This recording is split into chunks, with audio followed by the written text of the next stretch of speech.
Hey guys and welcome back to my channel. This is part 2 of What If Naruto Was in Game of Thrones. Before we begin, don't forget to like, share and subscribe, and also go and support the author, link in description.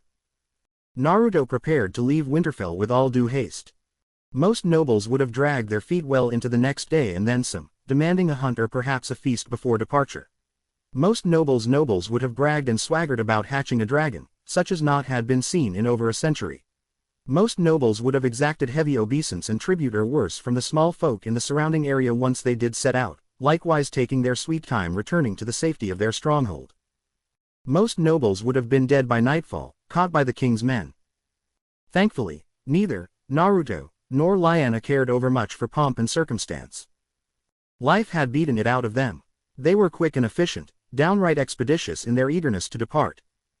Even now in his lunacy, Eris had eyes and ears everywhere. He knew it would only take a single servant catching sight of Kurama to unleash chaos. This far from Casterly Rock, they had few allies save the Starks, and possible betrothal or no, he couldn't reasonably expect Lord Rhaegar to face the king's wrath for his sake. If found to be lying, he would face capture and torture, wildfire at the very least. Death would be a mercy, and the Mad King was not known for such. No, the sensible option was to flee the coming storm before it could gather. Loose lips sank ships to be sure, but his was ironclad. He saw to that personally. A surly Kurama was stuffed into a small box filled with hay, the former having multiple holes poked into it to allow him to breathe, and said box was subsequently stowed in his pack for safekeeping. Then they were off, gathering only what food and supplies their horses could afford to comfortably carry. Theirs was hardly a grand or glorious departure befitting a lord and lady. Rather than pompous fanfare and the assemblage of the castle household, here they were instead, skulking about in the early hours just before dawn. So early that not even the servants themselves dared to rise. Nor did they flinch at disguising themselves. That, at least, proved easier than packing. Well, for some of them, at least. Rhaella was all too happy to don a worn suit of armor and hide her appearance from prying eyes. Lady of Winterfell though she may be, she was a warrior through and through. Nymeria simply changed her face. He had no way of knowing just how many of those she'd taken from the House of Black and White, and she was set.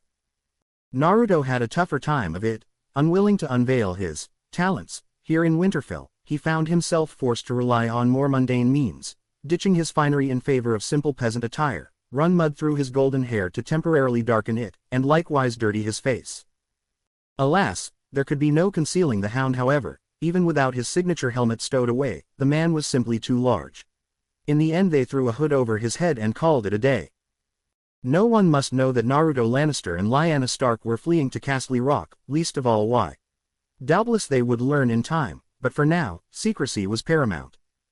Although, "You don't have to come with me, you know," he said to Lyanna.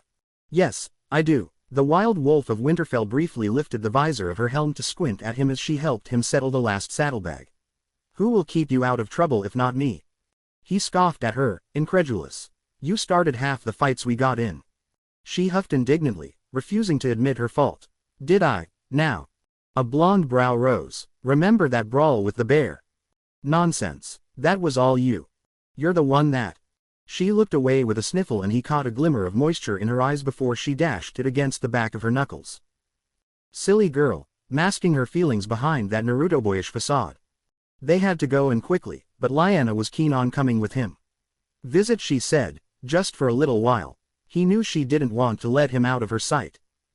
"Fine. Clearly, I must be mistaken." He sketched a snarky bow and lilted his voice to match. "Forgive me, my lady. I was a fool to ever doubt thee." It did the trick. She looked back to him with a watery smile. "We will allow it. You can make it up to us, Narutoro." He rolled with it. "Extracting favors from me already, are we?" The Hound snorted in the background. "Sassy lass. Strong, too." Lyanna shook an armored fist his way. "I'll knock you on your ass one of these days, Clegane. Mark my words." Sandor rumbled a rusty laugh, bemused by her spirit. "You're not half bad, for a Stark." Naruto finished filling his canteen and glanced about. "Where's Nymeria?" Just like that his smile died an ugly death. "Getting ready." Naruto felt his brow furrow. "Ready for what?" Sandor didn't say. Strange. "Hurry up," Kurama chirped angrily from the many-holed crate they'd tucked him in. "I'm freezing my scales off out here." Lyanna giggled, and despite the dureness of their situation, Naruto very nearly snickered himself. Mustn't laugh at his plight. To most, Kurama was just a very chirpy baby dragon. Sandor certainly thought so. Noisy thing, oi. He opened the crate and thrust a hand in to keep Kurama from poking his head out. Keep it down in there you before you give us a arg. He withdrew his hand thrice as fast with a hiss of pain and slammed the lid shut to rub at his wrist. Little bee bit me. Kurama hissed out a laugh in his crate. Serves you right. Clegane couldn't understand him but he knew mockery when he heard it. Think you're funny do you? Lyanna tutted. Be nice, Sandor, he doesn't know any better. Kurama most assuredly did but he wasn't about to say so. Lannister. Crispfoot's TPES drew his ear and he turned to see Lord Rickard trudging his way. Oh, dear, he didn't look happy. Had he changed his mind about this whole affair? Imagine his surprise then, when the man seized him in a crushing embrace. My people have set up waystations throughout the north. He informed them. They're manned by men I trust. You'll find fresh horses and provisions there. Ride hard, ride fast, and stop for no one. Naruto tried to pull away, only for Lyanna's father to cling to him. Keep my daughter safe. He growled the words into his ear, low and deep with warning. Treat her well, or I'll tear Casterly Rock down on your head. Lyanna yelped, gone red in the face. Father, no. Father, yes. Rickard released him with a grunt. Just making sure the boy knows what's at stake. She promptly thumped him over the head for it, trying to scare him, more like. Stop that. Lord Stark took the blow with good grace. I know not what you mean. Like father like daughter, it almost made him smile. And here he thought she got her stubborn disposition from her mother. Apparently not. He knew precious little of Lara Stark, her mother, but he didn't recall her being anything like this. Warmed his heart, it did. And so he bowed his head instead.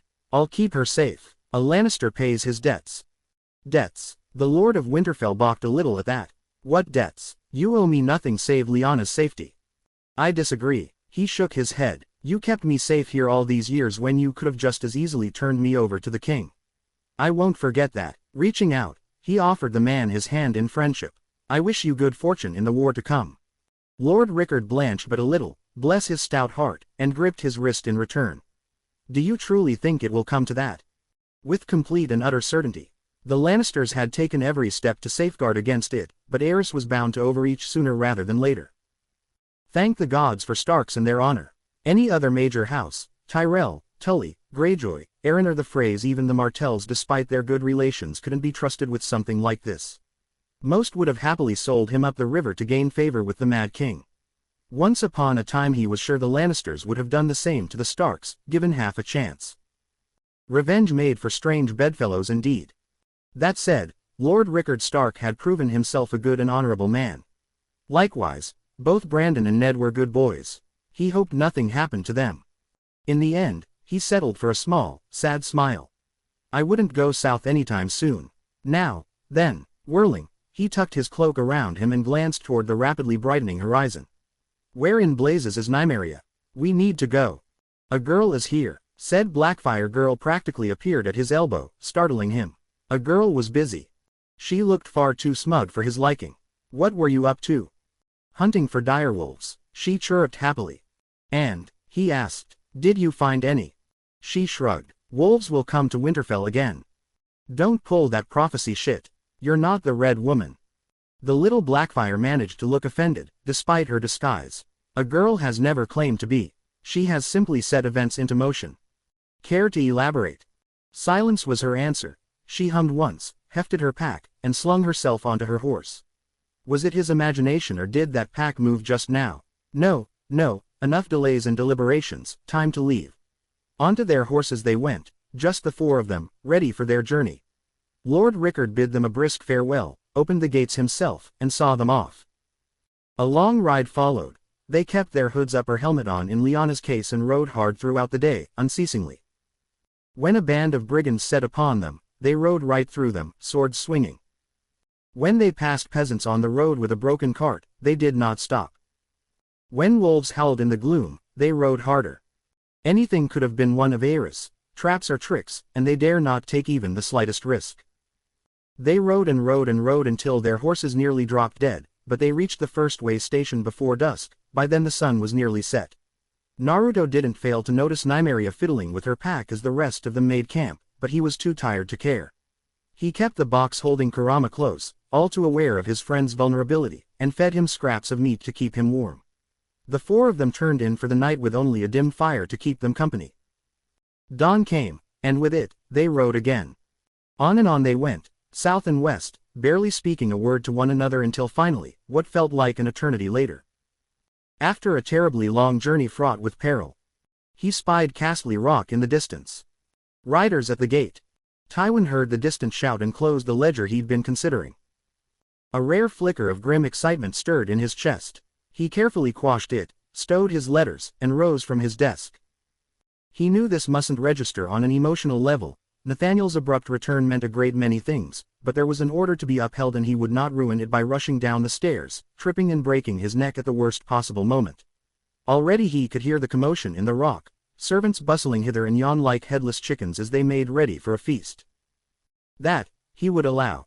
Nathaniel was family, and returning with a great prize at that. Not just the Stark girl, but if his letter was to be believed. A dragon. An honest-to-goodness dragon, and wouldn't that change things? In his heart of hearts, the old lion allowed himself a rare moment of weakness as he stalked through the halls. With Jaime trapped in King's Landing, Tyrion was still somewhat difficult to connect with despite his utmost efforts, and Cersei had become obsessed with the art of the sword, much to his eternal chagrin.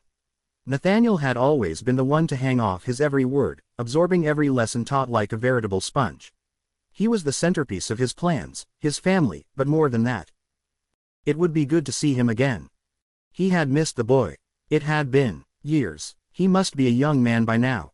A nearby door opened ahead of him and Joanna bustled out in a golden dress, shining like the sun. Less so little Tyrion, holding his mother's hand. The boy saw him and studiously averted his eyes. Ellipsis. Hello, father. Tyrion grew taller every year. Perhaps he would not be entirely a dwarf after all.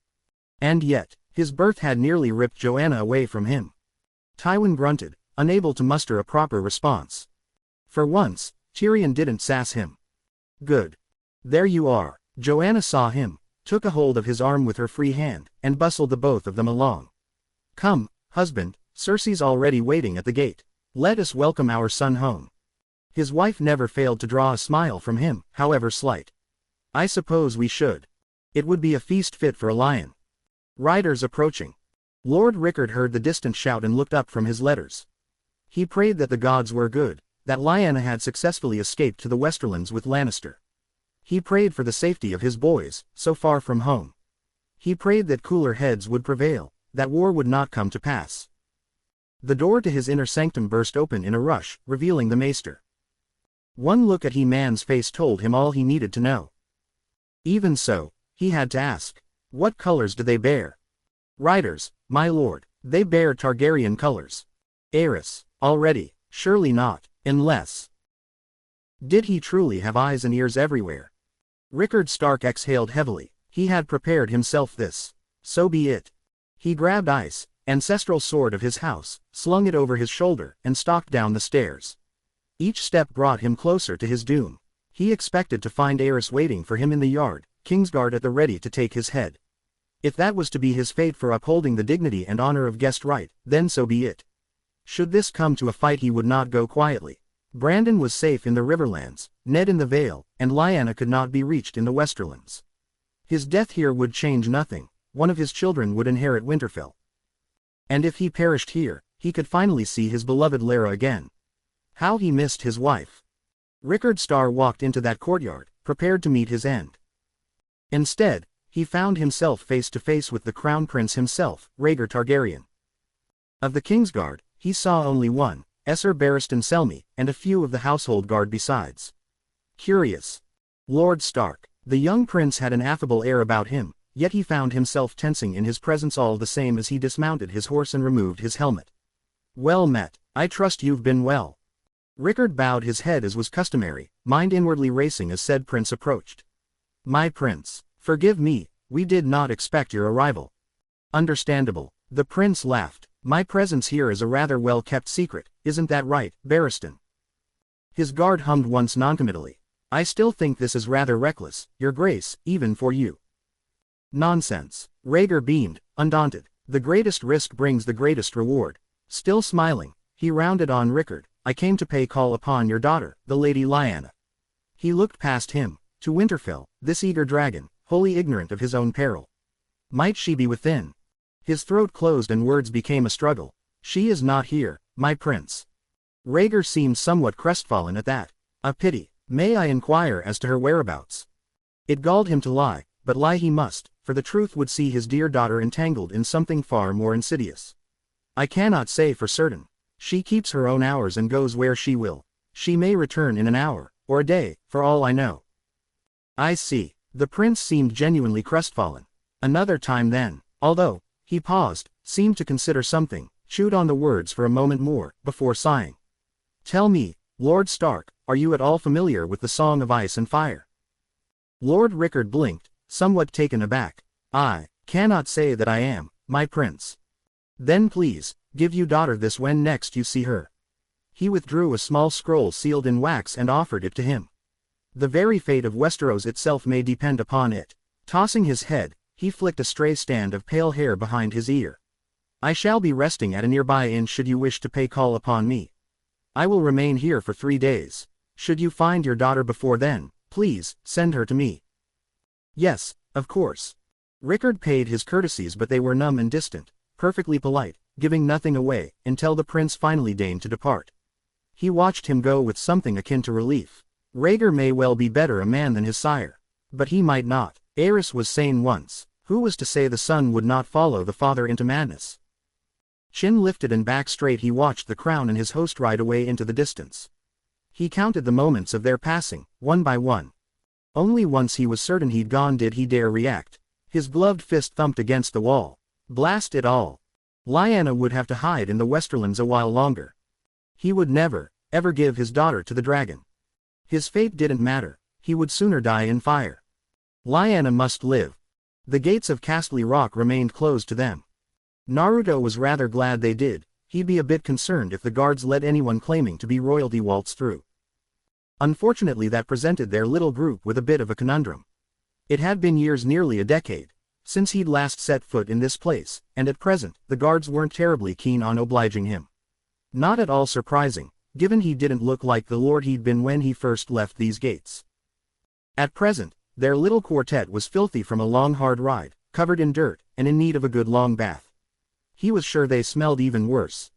Thanks to his disguise, he didn't much resemble Nathaniel Lannister at the moment.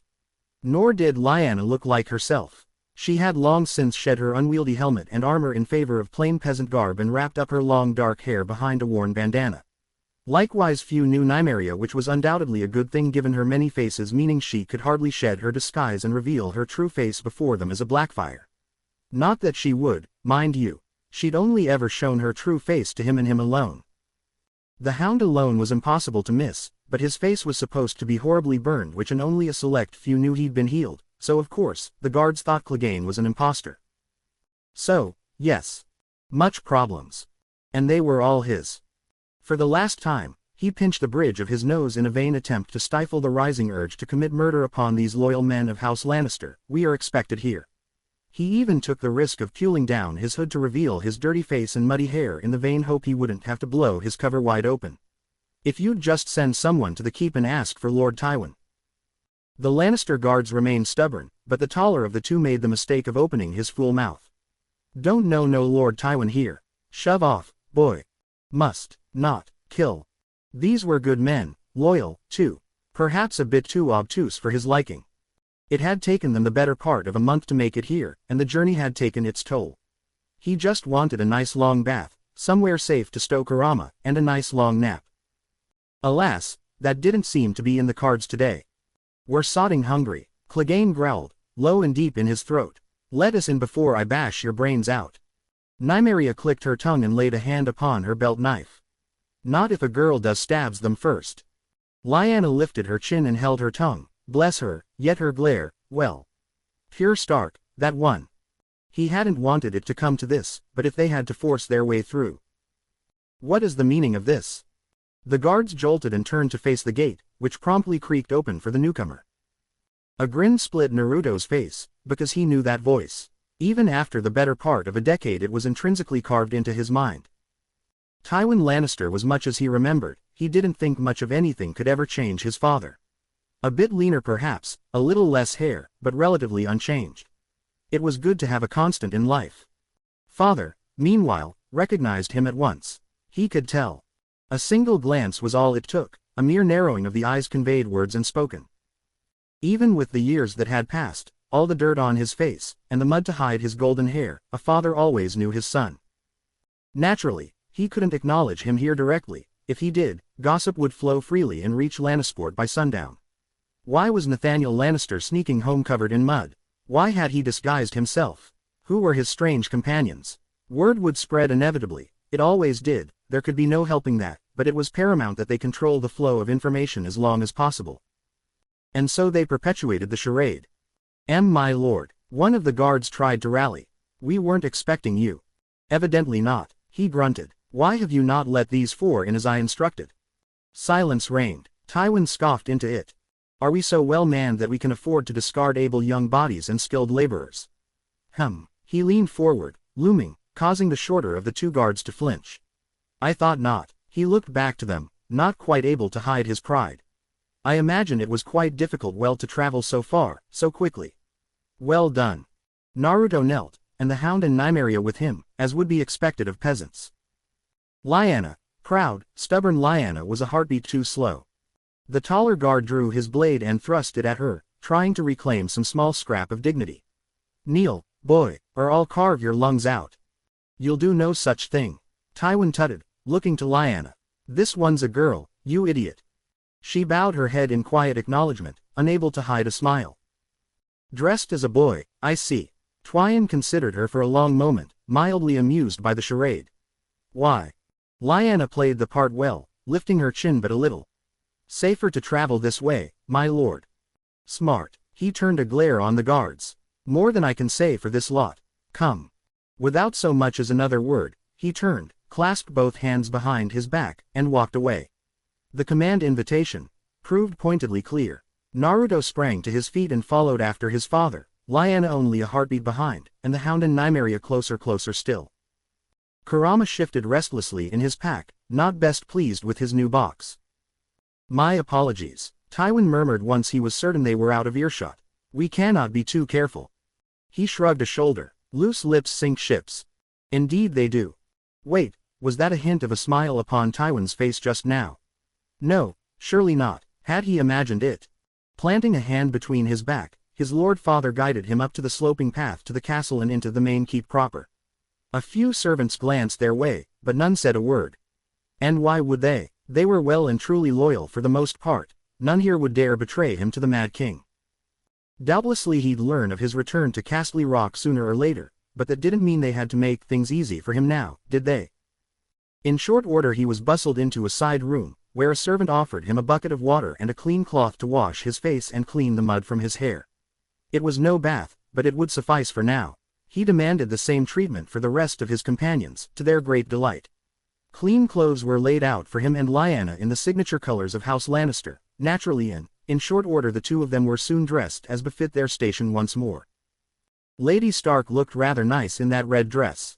Very nice indeed. He hoped she would wear the color more often. He certainly didn't miss the way Lyanna looked over his rich golden tunic and matching trousers, either.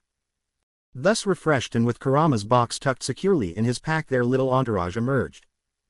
Tywin took a look at the two of them as they emerged and nodded.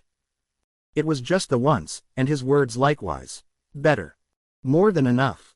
Lyanna couldn't leave it at that, naturally. She flicked a strand of long dark hair over her ear, tilted her head, and placed one hand upon her hip to glare at the Lord of Casterly Rock. Do I look like a boy now, Lord Tywin? Naruto snorted, unable to maintain his noble demeanor in the face of such a remark. Seemed she hadn't appreciated the charade at the gate after all. Tywin took the taunt in good grace, never once smiling. Not at all, Lady Stark. She huffed, content with his meager praise. Nymeria muttered something unflattering beneath her breath. Tywin caught it and promptly pivoted to face her and Clegane alike. You've both done well, keeping my son safe these last few years. I shall see you suitably rewarded for this. The duo perked up. Of course they would. Lannisters always pay their debts. Kurama thumped against his back, impatient to be free. Father looked to him, noticing his shifting satchel. You have it, then. He nodded once. I do. Good. Rather than lead them up, Tywin ushered the four of them down deep into the rock. It took Naruto a moment to realize where they were going, and once he did, he felt a strange sort of nostalgia. Father was taking them down to the stone garden. He hadn't been in years, not since his experience with Elia Martell. A strange pang of longing kicked at his chest, nearly causing him to miss a step. So too did he miss that clever girl. Such wayward thoughts were almost immediately quelled as they reached their destination. Someone was waiting for him there, one hand resting against the heart tree. She turned to face them, and much to his confusion, he found himself facing a noble young lady wearing a golden dress, though he failed to recognize her. She wore a sword belt of some sort, with a short sword sheathed within. Who was she? He was sure he would have recognized a ravishing beauty like this. Her piercing green eyes and long, flowing golden curls seemed rather familiar, but he couldn't quite place them for a moment. One of his cousins. No, he would remember someone like this. Who could this be? He soon had his answer. The moment she laid on him, her eyes lit up and an expression of almost childlike joy across the face. Nathaniel. Naruto felt his jaw click open. He knew that voice. Cersei. His elder sister raced toward him, lifting her dress at the ankles to run. He barely had time to blink before she was upon him, all but flinging herself forward in her haste to embrace him. His mind blanked as she drew him close and fiercely kissed his forehead. Familial though the act was, he sputtered a bit, especially when her lips lingered. It had been years, he knew this, and yet even so he scarcely recognized the gorgeous young woman before him, holding him, crooning over him. Tywin coughed into a fist. That's quite enough. Mollified somewhat, Cersei drew back, looking him over with wonder. You've grown up, little brother. I barely recognize you. He sputtered for a moment, then rallied, not as Naruto, but Nathaniel. I could say the same of you, sister. A pretty flush darkened her cheeks. Have I? Ahem. His sister pulled away, and turned a sharp smile on Lyanna, only now noticing the Stark girl. And you must be Lyanna Stark. Indeed I am. Smile was sharp as she stepped forward, taking his arm in hers. I've heard all about you. His sister's smile sharpened. Only good things, I hope. Oh, dear. But wait, if Cersei was here, then where was Mother? Someone barreled down the stairs behind him, ripped him from Lyanna's grasp and dragged him into her bosom. My dear boy. Mother, I need to breathe. Struggling was an act of futility where Joanna Lannister was concerned. He had even less of a chance escaping from her than he did Cersei. She hadn't seen him in years, small wonder she was so delighted to see him. In the end he ceased all resistance as he gave up, stood there, and took his lumps, answering her questions as they came with a rueful smile all the while. Yes, Mother, I'm fine. Yes, that's Lady Stark. No, I didn't get into any trouble. Yes, I behaved. A flicker of movement caught his eye, cutting him short. Because there, half hiding behind Joanna's skirts. His eyes widened. Is that who I think it is? Mother gestured. Say hello, Tyrion. Tyrion. It had been so long. He'd been a baby when he'd seen him last, now he was a boy. Hardly a dwarf at all, really. Seemed those chakra treatments had taken well to him. He might need to continue them in the near future, but no, this is your brother, Naruto. Stop staring and say hello. Hello, little brother. He crouched down to observe the timid boy. I'm Nathaniel. You might remember me. I left shortly after you were born. The boy blinked up at him. Quote. I remember. Well, he speaks. Lyanna looked on indulgently, her quarrel with Cersei momentarily forgotten. He's such a darling boy, Lady Lannister. He is, isn't he? Joanna preened, glancing sidelong at Tywin. If only everyone thought so. Tywin cleared his throat to escape his wife's wrath. Let's see the dragon, shall we? Tyrion perked up. You actually have one. Now it was Naruto's turn to preen. No point in putting it off, he supposed. Slinging off his pack, he knelt, retrieved Kurama's box from within the satchel. After a moment's thought he paused, fingers lingering over the locked latch. You might want to stand back a bit. Everyone save Tywin did as he asked. Naruto the latch and flung the box open with a shout. Let it not be said that the former Biju didn't know how to make an entrance. Kurama exploded forth in a burst of towering fury, hollering at the top of his lungs, and promptly alighted upon his outstretched arm. Fear me, mortals. It was everything he could have hoped for. All the ladies absolutely gasped at the sight. Naruto bit his tongue to stifle a burst of laughter. Cersei and Joanna crowded in, the latter holding Tyrion close so that her small son might see the chirpy baby dragon. Naruto lowered his arm in response, allowing his little brother a better view. The moment he did, the youngest son of Tywin promptly reached out to touch him, bold as can be. "Brave little one," Kurama rounded on him with a hiss. "You dare approach your doom, Herm." He paused, purring as the dwarf began to scratch his chin, eliciting a pleased noise from the reborn-tailed beast. "Yes, that's the spot. No, a little higher, there we go. Perfect. Chirpy little fellow, isn't he? Not one to be outdone." Cersei tentatively reached out to stroke his neck. "I suppose he doesn't lack for courage. Here, let me try." "Careful," Lyanna snapped at her. "You have to be gentle. He may be fierce, but he's a fragile little baby. Do it like this." Kurama laid low and tried to hiss at her, only to dissolve into yet more purring. Ah, sweet bliss Tilda. By the time Joanna began rubbing his belly, he gave up all pretense of resistance. Tywin remained seemingly detached, but closer inspection revealed a glimmer of awe in his eyes. "So it's true, then." Naruto couldn't help but grinned at him. "Did you ever doubt me?" His father didn't rise to the bait. He never did. "Why does he have 9 tails?" "I don't know." He lied effortlessly as his old friend preened like a peacock and let the ladies and Tyrion fuss over him. "I named him Kurama, by the way. How large do you believe he will grow?" Should have expected that question. It's anyone's guess, really. Just look at him. A most impressive creature. See to it that you don't lose him. He shook his head. "I won't. Never again." Tywin scrutinized him. "Never again. Oops, that's a long story. You may humor me, if you wish." "No," he decided, "I don't think I will." Mother craned her neck back to look his way. "Can he breathe fire yet, son?" "Almost." Naruto made a pinching motion between his thumb and forefinger. "We're working on it. And well that you should." Tywin stepped forward, raising his voice with the full weight and authority that was his command. "None of what you see here is to leave this chamber." Cersei sulked. "But father." "None of it." His countenance was carved from stone itself and his tone harsher still. "Aerys can no longer be trusted. Were he to learn of this, he would demand we turn over this dragon, and in less than a century, House Targaryen may well rule the skies once more. Even if we were to comply, he may well try to take our heads. It would mean war, not just for us, but House Stark as well." His gaze burned into Lyanna, who, to her credit, returned it with equal fire. "Do you understand?" Tyrion studied his shoes. "And if we lose this war, it would mean the end of House Lannister as we know it." "Then we'd best not lose, father." He didn't miss the spark of defiance in his little brother's eye. Indeed, neither did Tywin. He almost seemed surprised, pleased, even. "We must make every preparation possible to ensure we are not caught unawares in the days to come." "In that case," Cersei perked up, "I want to learn how to wield a sword properly." Joanna shook her head. "Dearest, that would be a poor idea." Tywin sighed. "Granted. My love. Cersei will become even more of a target in the days to come." He took her by the hand when she looked fit to protest. Best that she learn to protect herself sooner rather than later. His gaze strayed to Nymeria, who had both held her tongue and kept her distance. "You will see to it, girl. As a lord commands." Cersei preened, having won a point in her favor. "I want Nathaniel to teach me."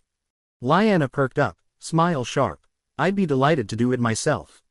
Naruto wasn't that dense. Best leave that with me." "Boo."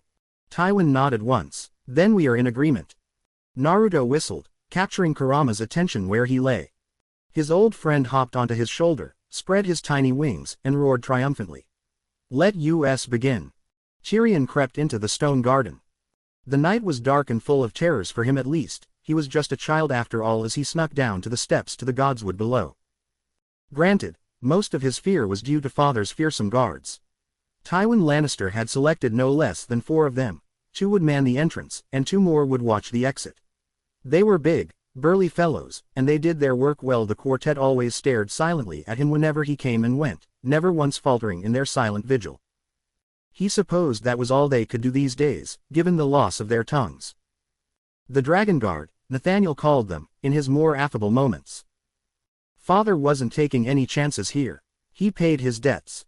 Each of these men had offered up their voice willingly in service to father quite some time ago, sacrificing the gift of speech in return for copious coin, money that went to support their families, mothers and sons and daughters all. These silent soldiers would never leave the rock, but their kin would be well cared for in Lannisport until the end of their days. They watched him now in unnerving silence, steadfast in their duty. Their constant gaze made Tyrion wince a little as he delved into the dark. Frightening, wasn't it, what someone would give up to protect their family? A man could do no less.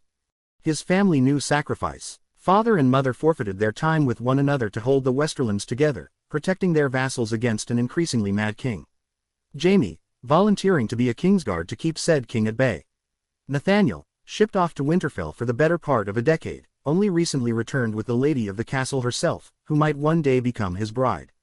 Cersei dutifully entertaining the heir to Storm's End, knowing she might well be wed to him and shipped away for the rest of her days. Even his aunts and uncles were not immune to the weight of duty. All save Uncle Jerion, who'd sailed to Old Valyria in search of Brightroar, the family's Valyrian steel sword. He never returned. Nathaniel talked of going after him sometimes in search of that blade and other treasures besides, but father forbade it. For once, Tyrion agreed with father. He'd liked Uncle Jerion. They'd already lost one Lannister, they couldn't afford to lose another. And besides, none who sailed there ever returned. Who knew what manner of monsters dwelt there? Tyrion was still a child, and the third son at that. There was little he could do to help his family, so he devoted himself to the dragon. Step by step, he descended into the Godswood, braving the dark with his trusty torch. The stone garden itself was normally lit with many such torches at night, replaced every few hours by the guards, those staring silent soldiers whom father could trust, but not this late, thus why he'd brought one of his own. But torch or no, father wouldn't be happy to know he was creeping about in the dark like a common thief. Then again, father didn't like him very much, did he? He never had.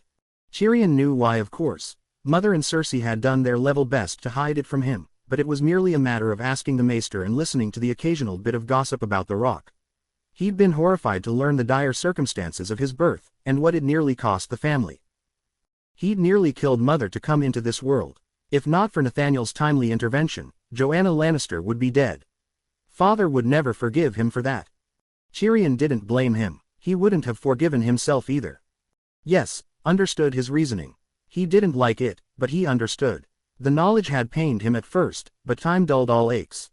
He buried in books and knowledge and clever quips, doing his best to learn about the world at large and master it, if only to mask the pain of his own existence for the sake of avoiding father's scalding glare. That said, father had been different since Nathaniel's return. Not nice, not kind, but different. Ordinarily, he couldn't bear to be in the same room as him, yet as of late he would linger. Most of the time he was grim and terribly imposing, yet at others he proved stiff awkward, as though he didn't know what to say to him. Tyrion wasn't entirely sure that was a good thing. He also wasn't quite sure he was a dwarf. Not anymore. Dwarves weren't supposed to grow all that big, yet grow he had, to mother's great delight. It was slow, but he'd begun to notice over the years. Maybe he wouldn't be quite so short after all. Perhaps he would grow strong and tall, like Jaime and Nathaniel. He hoped so, but right now his thoughts weren't with them. They were with the dragon. He could hear him down there singing in the deep. Have you ever heard a baby dragon sing? It's a wonderful thing. Kurama, as Naruto had named him, dwelt in the depths of the stone garden, hidden away from the world as he grew. Tyrion liked to visit him often, at least once a week, to mark his growth. Nathaniel was down here just about every bloody day, but he couldn't be everywhere at all once. So he did his best to help, in the small ways he could. Scampering down the steps, he squinted into the gloom aided by the light of his torch. "Where are you?" He heard a skitter in the darkness, punctuated by a chirrup. Rounding on it, he smiled. "There you are." A red blur burst out of the shadows and alighted on a rocky pedestal just before him. Gods, but he was getting big. Already the size of a cat and with an appetite to match. Sure enough, those bright, beady crimson eyes flicked to the pouch at his side, and the meat therein. Tyrion whistled softly and went to work. "You really are a marvel, aren't you?" A questioning trill answered. "Here," he delved a hand into his satchel. "I brought you something, a nice juicy mutton chop. Fresh from the kitchens. I snatched it when the cook wasn't looking." Kurama needn't be told twice. He ripped the morsel from his fingers and started ripping into it with reckless abandon. "My Uncle Kevin once asked me what gift I wanted for my name day. He ran a hand over the little beast's scales as it feasts, smiling now when the crimson creature continued to consume its meal. I begged him for one of you. Wouldn't even have to be a big dragon, I told him. It could he little, like me. The dragon looked up momentarily at that, watching him intently as he prattled on, stroking its neck. Everyone laughed like it was the funniest thing they'd ever heard. And my father told me that the last dragon had died since ago. I cried myself to sleep that night, yet here you are. The baby dragon chirped once, as though to say, yes, I am. Clever little beast. I wonder if there are others out there like you, he mused aloud.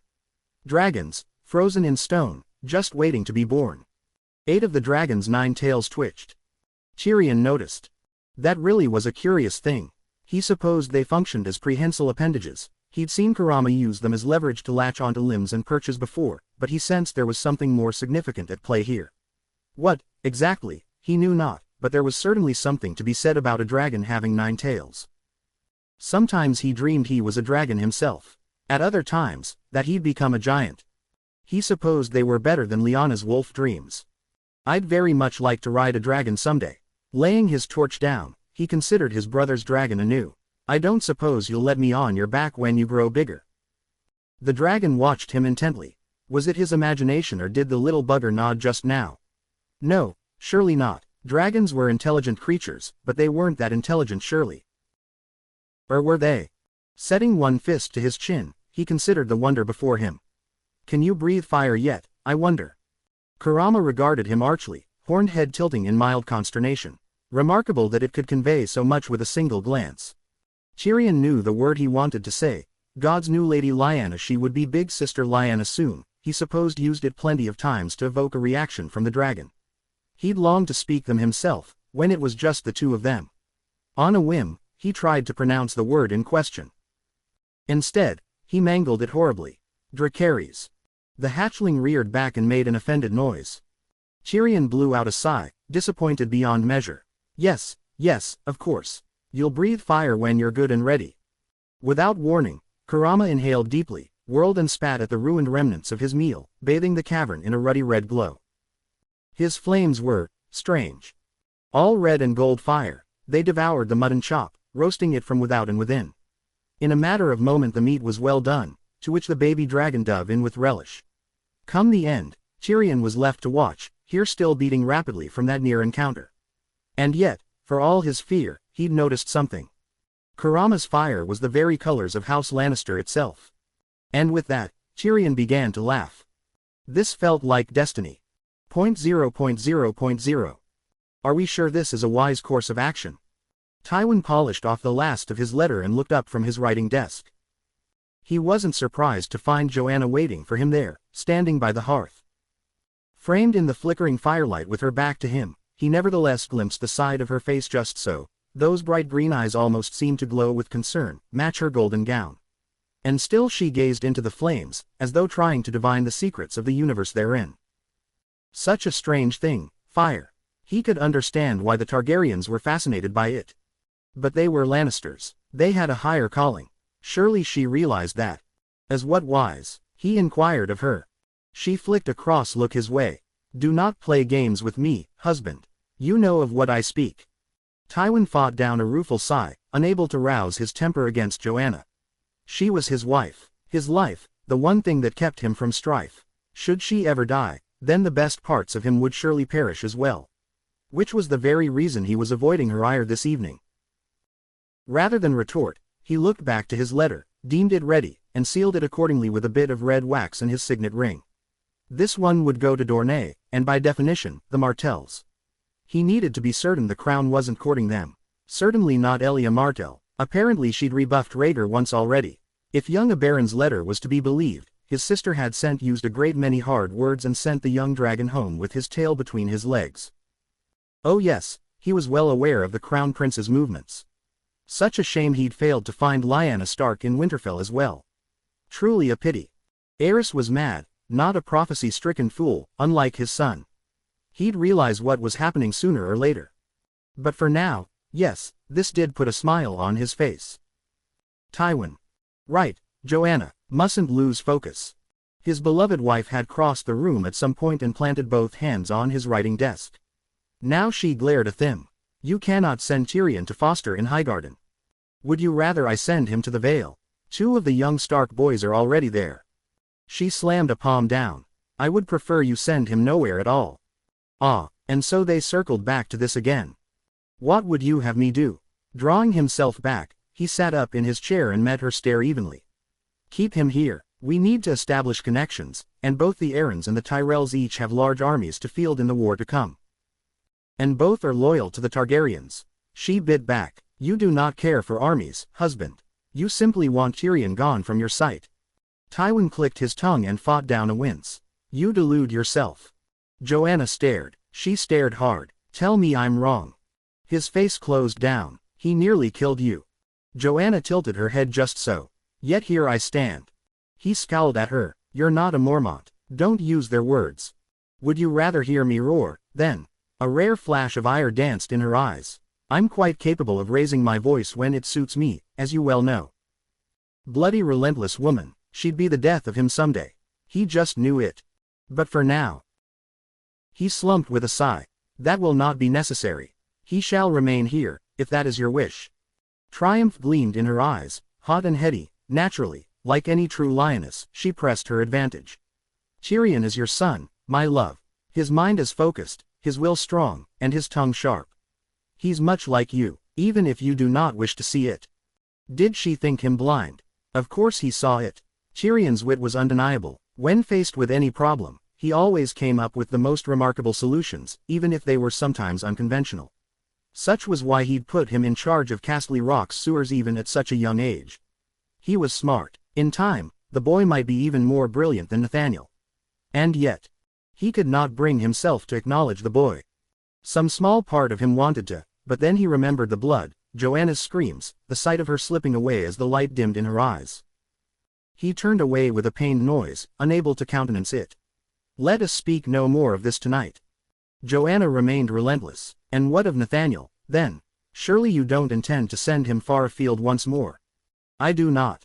He had briefly thought of sending him on a sojourn to Dorne to placate the Martells. Baron's sister Elia seemed particularly keen to rekindle her acquaintance with him again, but the Dornish likely wouldn't give Nathaniel back anytime soon. There were many things a man could resist in this life. Dornish women were seldom one of them. If he sent Nathaniel south, Lady Lyanna would insist upon joining him, which meant Cersei would have to tag along and he wouldn't see the 3 of them for years. Besides, they had a dragon to rear. The future of House Lannister would be decided in the coming months, if not years. Every fiber of their being must be focused on that. Joanna's hand cupped his cheek. You're lost in your head again, my love. Perhaps he was. I do have another concern. Her lips twisted. Since his return, Nathaniel has spent much time with Cersei these days. Almost every day. Tywin shrugged it off, not seeing the harm. What of it? They haven't seen one another since they were children, and he's teaching her the art of the sword, as you recall. He didn't miss the brief flash of displeasure in her eyes at that, but the deed was done. To go back on his word now would not only enrage Cersei, but it would make him seem weak, and weakness was something they could ill afford these days. Frankly, the boy can do as he pleases so long as he doesn't get himself killed. Joanna bit her lip, and he sensed she had more to say on the matter, but chose not to prod her. Are you concerned for Jaime, then? I am, she confessed. The sooner this madness ends, the sooner he will return to us. I know. He reached across the table and laid a hand on hers. He's a Lannister. He'll do his duty, and once this war begins, it won't last long. His wife huffed, threading her fingers through his. Do you truly believe we will triumph? Tywin raised an eyebrow. Have you ever known me to lose a war? No. She raised his hand to her lips and kissed him. But for every day we delay, Jaime places himself in further danger. Perhaps I should go to King's Landing, reason with Aerys. He might yet see reason and release our son. A rare ember of fear sparked in Tywin's chest, and with it, an old memory of their wedding night. Out of the question. He yanked her hand back down to him. Have you forgotten what he nearly did to you that day? Joanna lifted her chin, ever the proud lioness, ever fearless. I have not, dear husband. It is not him for whom I am concerned. As you've said time and again, he may release Jaime if you ask it of him, but he'll likely take you in return. And once he has you, he'll never let you go. Jaime is a Lannister. He will endure. She smacked his chest. He is your son. just as Nathaniel and Tyrion are. And he chose this path to protect them. He pulled her closer. To protect us. To safeguard the family. His wife stomped on his foot and whirled away. Tywin let her have her distance for a moment, knowing he deserved it. Her anger vexed him regardless. He rather enjoyed this side of her. In public she was ever the calm, dignified lady, but in private she didn't hesitate to bare her fangs. But now was not such a time. With her questioning his every move, he felt his own resolve waver, if only for a moment. I am trying to protect them, Joanna. She paused at the threshold, one hand gripping the door handle, on the verge of storming out the room. You've an odd way of showing it. Have I not? He stood, voice pitched to Carrie. I did everything I could to safeguard them against the horrors of this world when they were children, but they are children no longer. Tyrion still is. A muscle jumped in his jaw, but he furiously wrestled it down alongside his temper. That may well be, but Tyrion will not be on the front lines of this conflict. You know who will. Joanna tucked her chin into her neck and refused to look at him. I will do terrible things in the war to come. Tywin circled the desk, took her hands in his and drew her against him, sighing but a little when she buried her head against his chest. It's not a matter of if, but when. It was unheard of for him to plead to anyone for anything, and he only ever would hear with her, but pled he did now. I cannot fight these battles alone, not without you. Please, help me keep them safe. She made a noise that might have been agreement into his shoulder. One could never be certain with her. And so he continued speaking. Sooner or later, Aerys will overreach himself. Tywin said, if not him, then that fool Rhaegar. I know not against who, or where, or how, but it will happen. And when it does, there will be war. The other kingdoms are already restless, it won't take much to have them choosing sides. And in the where to come, Aerys must die. As shall Rhaegar and Viserys. Nothing less than complete and total eradication of his wretched line will allow our house to survive. He could hear the tremor in her voice. Viserys is even younger than Tyrion. And he will absolutely swear revenge if we send him into exile. Here at last, she looked up at him. And what of Rhaella? The queen's part in this remains to be seen. Tywin forced himself to be stern once more, to sound certain when he was anything but. Whatever sentiment you feel for your old friend must be set aside. She made her choice long ago. As did we all. Yes, and now our son woos and writes poetry to her. She flung up her arms. The irony is not lost upon me. Tywin chuckled ruefully despite himself. Does such a match trouble you? She waved a hand. It's not that. Then what is it? Nathaniel is nearly of age and any work he does with her will be to our benefit when war breaks out. No matter who he chooses. I do not wish for our son to break her heart. Was that her sole concern? He nearly laughed outright. Highly unlikely. That boy is kind. Kinder than I wish him to be. He's the reason we've won Winterfell and Dorne to our side. Joanna squinted at him. You're plotting something. I am, he confessed readily. Can I trust you not to shout once you've heard it? She nodded, and he leaned in to whisper into her ear. Once he'd finished, Joanna stared at him for a long moment. You are setting a dangerous precedent, husband. Would you have Rhaella noble and dead with her husband, or happy and estranged? You cannot have both. She buried her head in his shoulder. I mislike all of this. Tywin sighed, as do I. Rhaella had been, not a friend, he'd had few of those in his youth and she wasn't one of them, but she had been an acquaintance.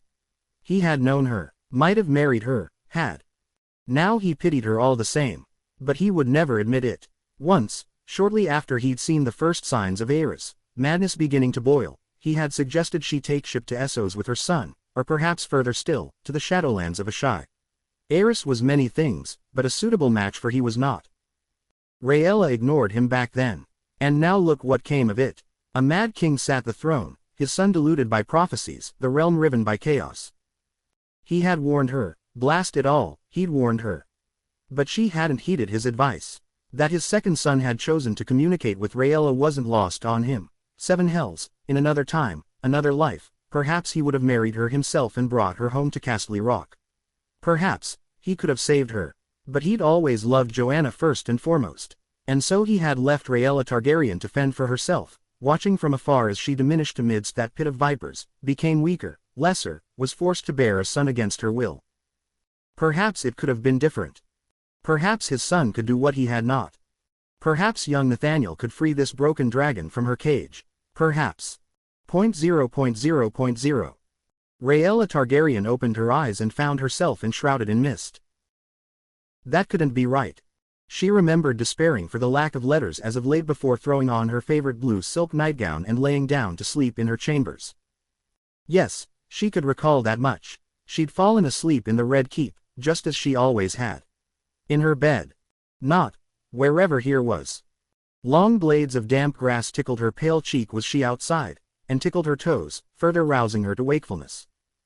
Thusly baffled, the queen righted herself with a grimace. Panic mounted within her as she climbed to her feet, but standing only made things worse. Much worse. Twisting this way and that proved all for naught. Despite her best efforts she couldn't make heads or tails of her surroundings. A fog-filled forest stretched around her for miles on every end. Of the sun, she could see naught. Only that accursed foggy forest, the dim shapes of trees surrounding her. So close, yet just out of reach. Rhaella ran a hand through the mist, gasping a little as it tingled her fingers. "Hello," she called into the fog. "Is anyone there?" And something answered her. A mighty lion roared in the distance somewhere behind her, rattling the world. A wolf answered with a howl all its own, echoed by that of a young dragon. A serpent slithered over her foot-heap, and when she dared to look down at it, the viper bared its fangs at her.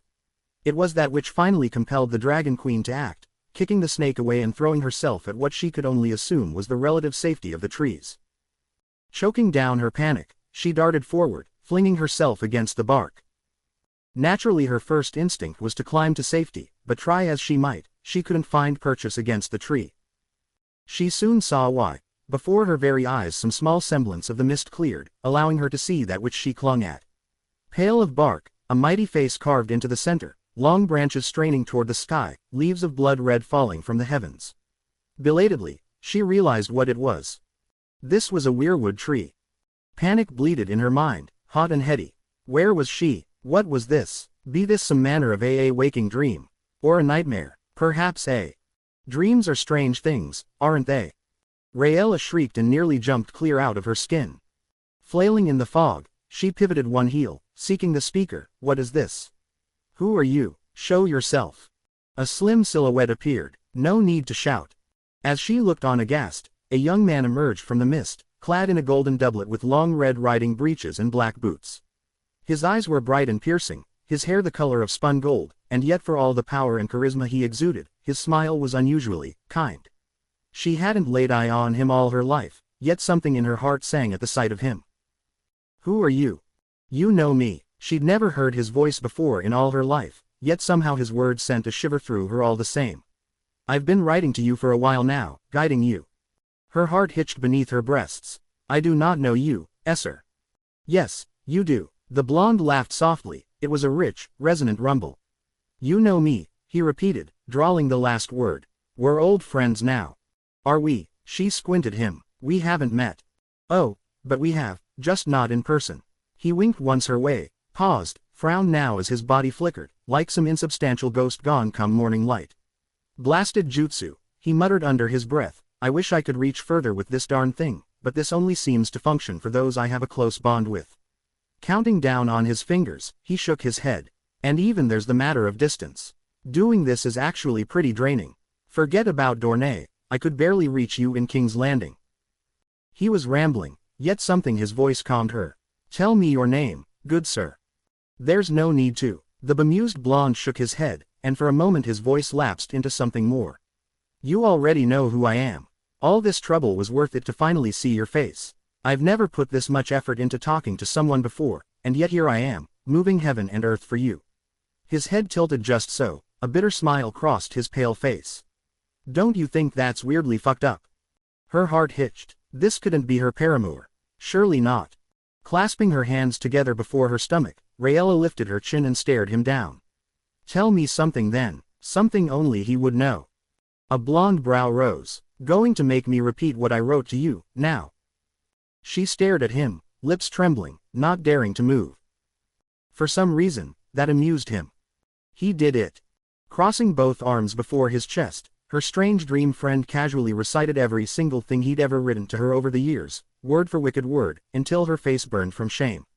She didn't want to believe him at first, couldn't bring herself to trust in what he was saying, until he proved himself. It shouldn't be possible, She had been the only one to read those letters and she'd burned them almost immediately thereafter to make certain no one else ever would. And then, with but a smirk, he proved himself beyond all semblance of doubt. Is your lord husband enjoying his little itching treatment? That was a very difficult disease for me to recreate, I'll have you know. Rhaella hiccuped once, hand before her face to cover her mouth, eyes shimmering with tears. It really is you, isn't it? Her eyes widened as she realized who he was. You're Nathaniel Lannister. Tywin's son knelt, took her hand in his, and kissed the back of her knuckles with infinite tenderness. I am, as always, your loyal servant, my queen. A crack etched itself into the wall she'd flung up around her heart. Said crack widened into a fissure when he squeezed her hand. Nathaniel Lannister might have been a boy when they first began communicating, but now he was very much a young man.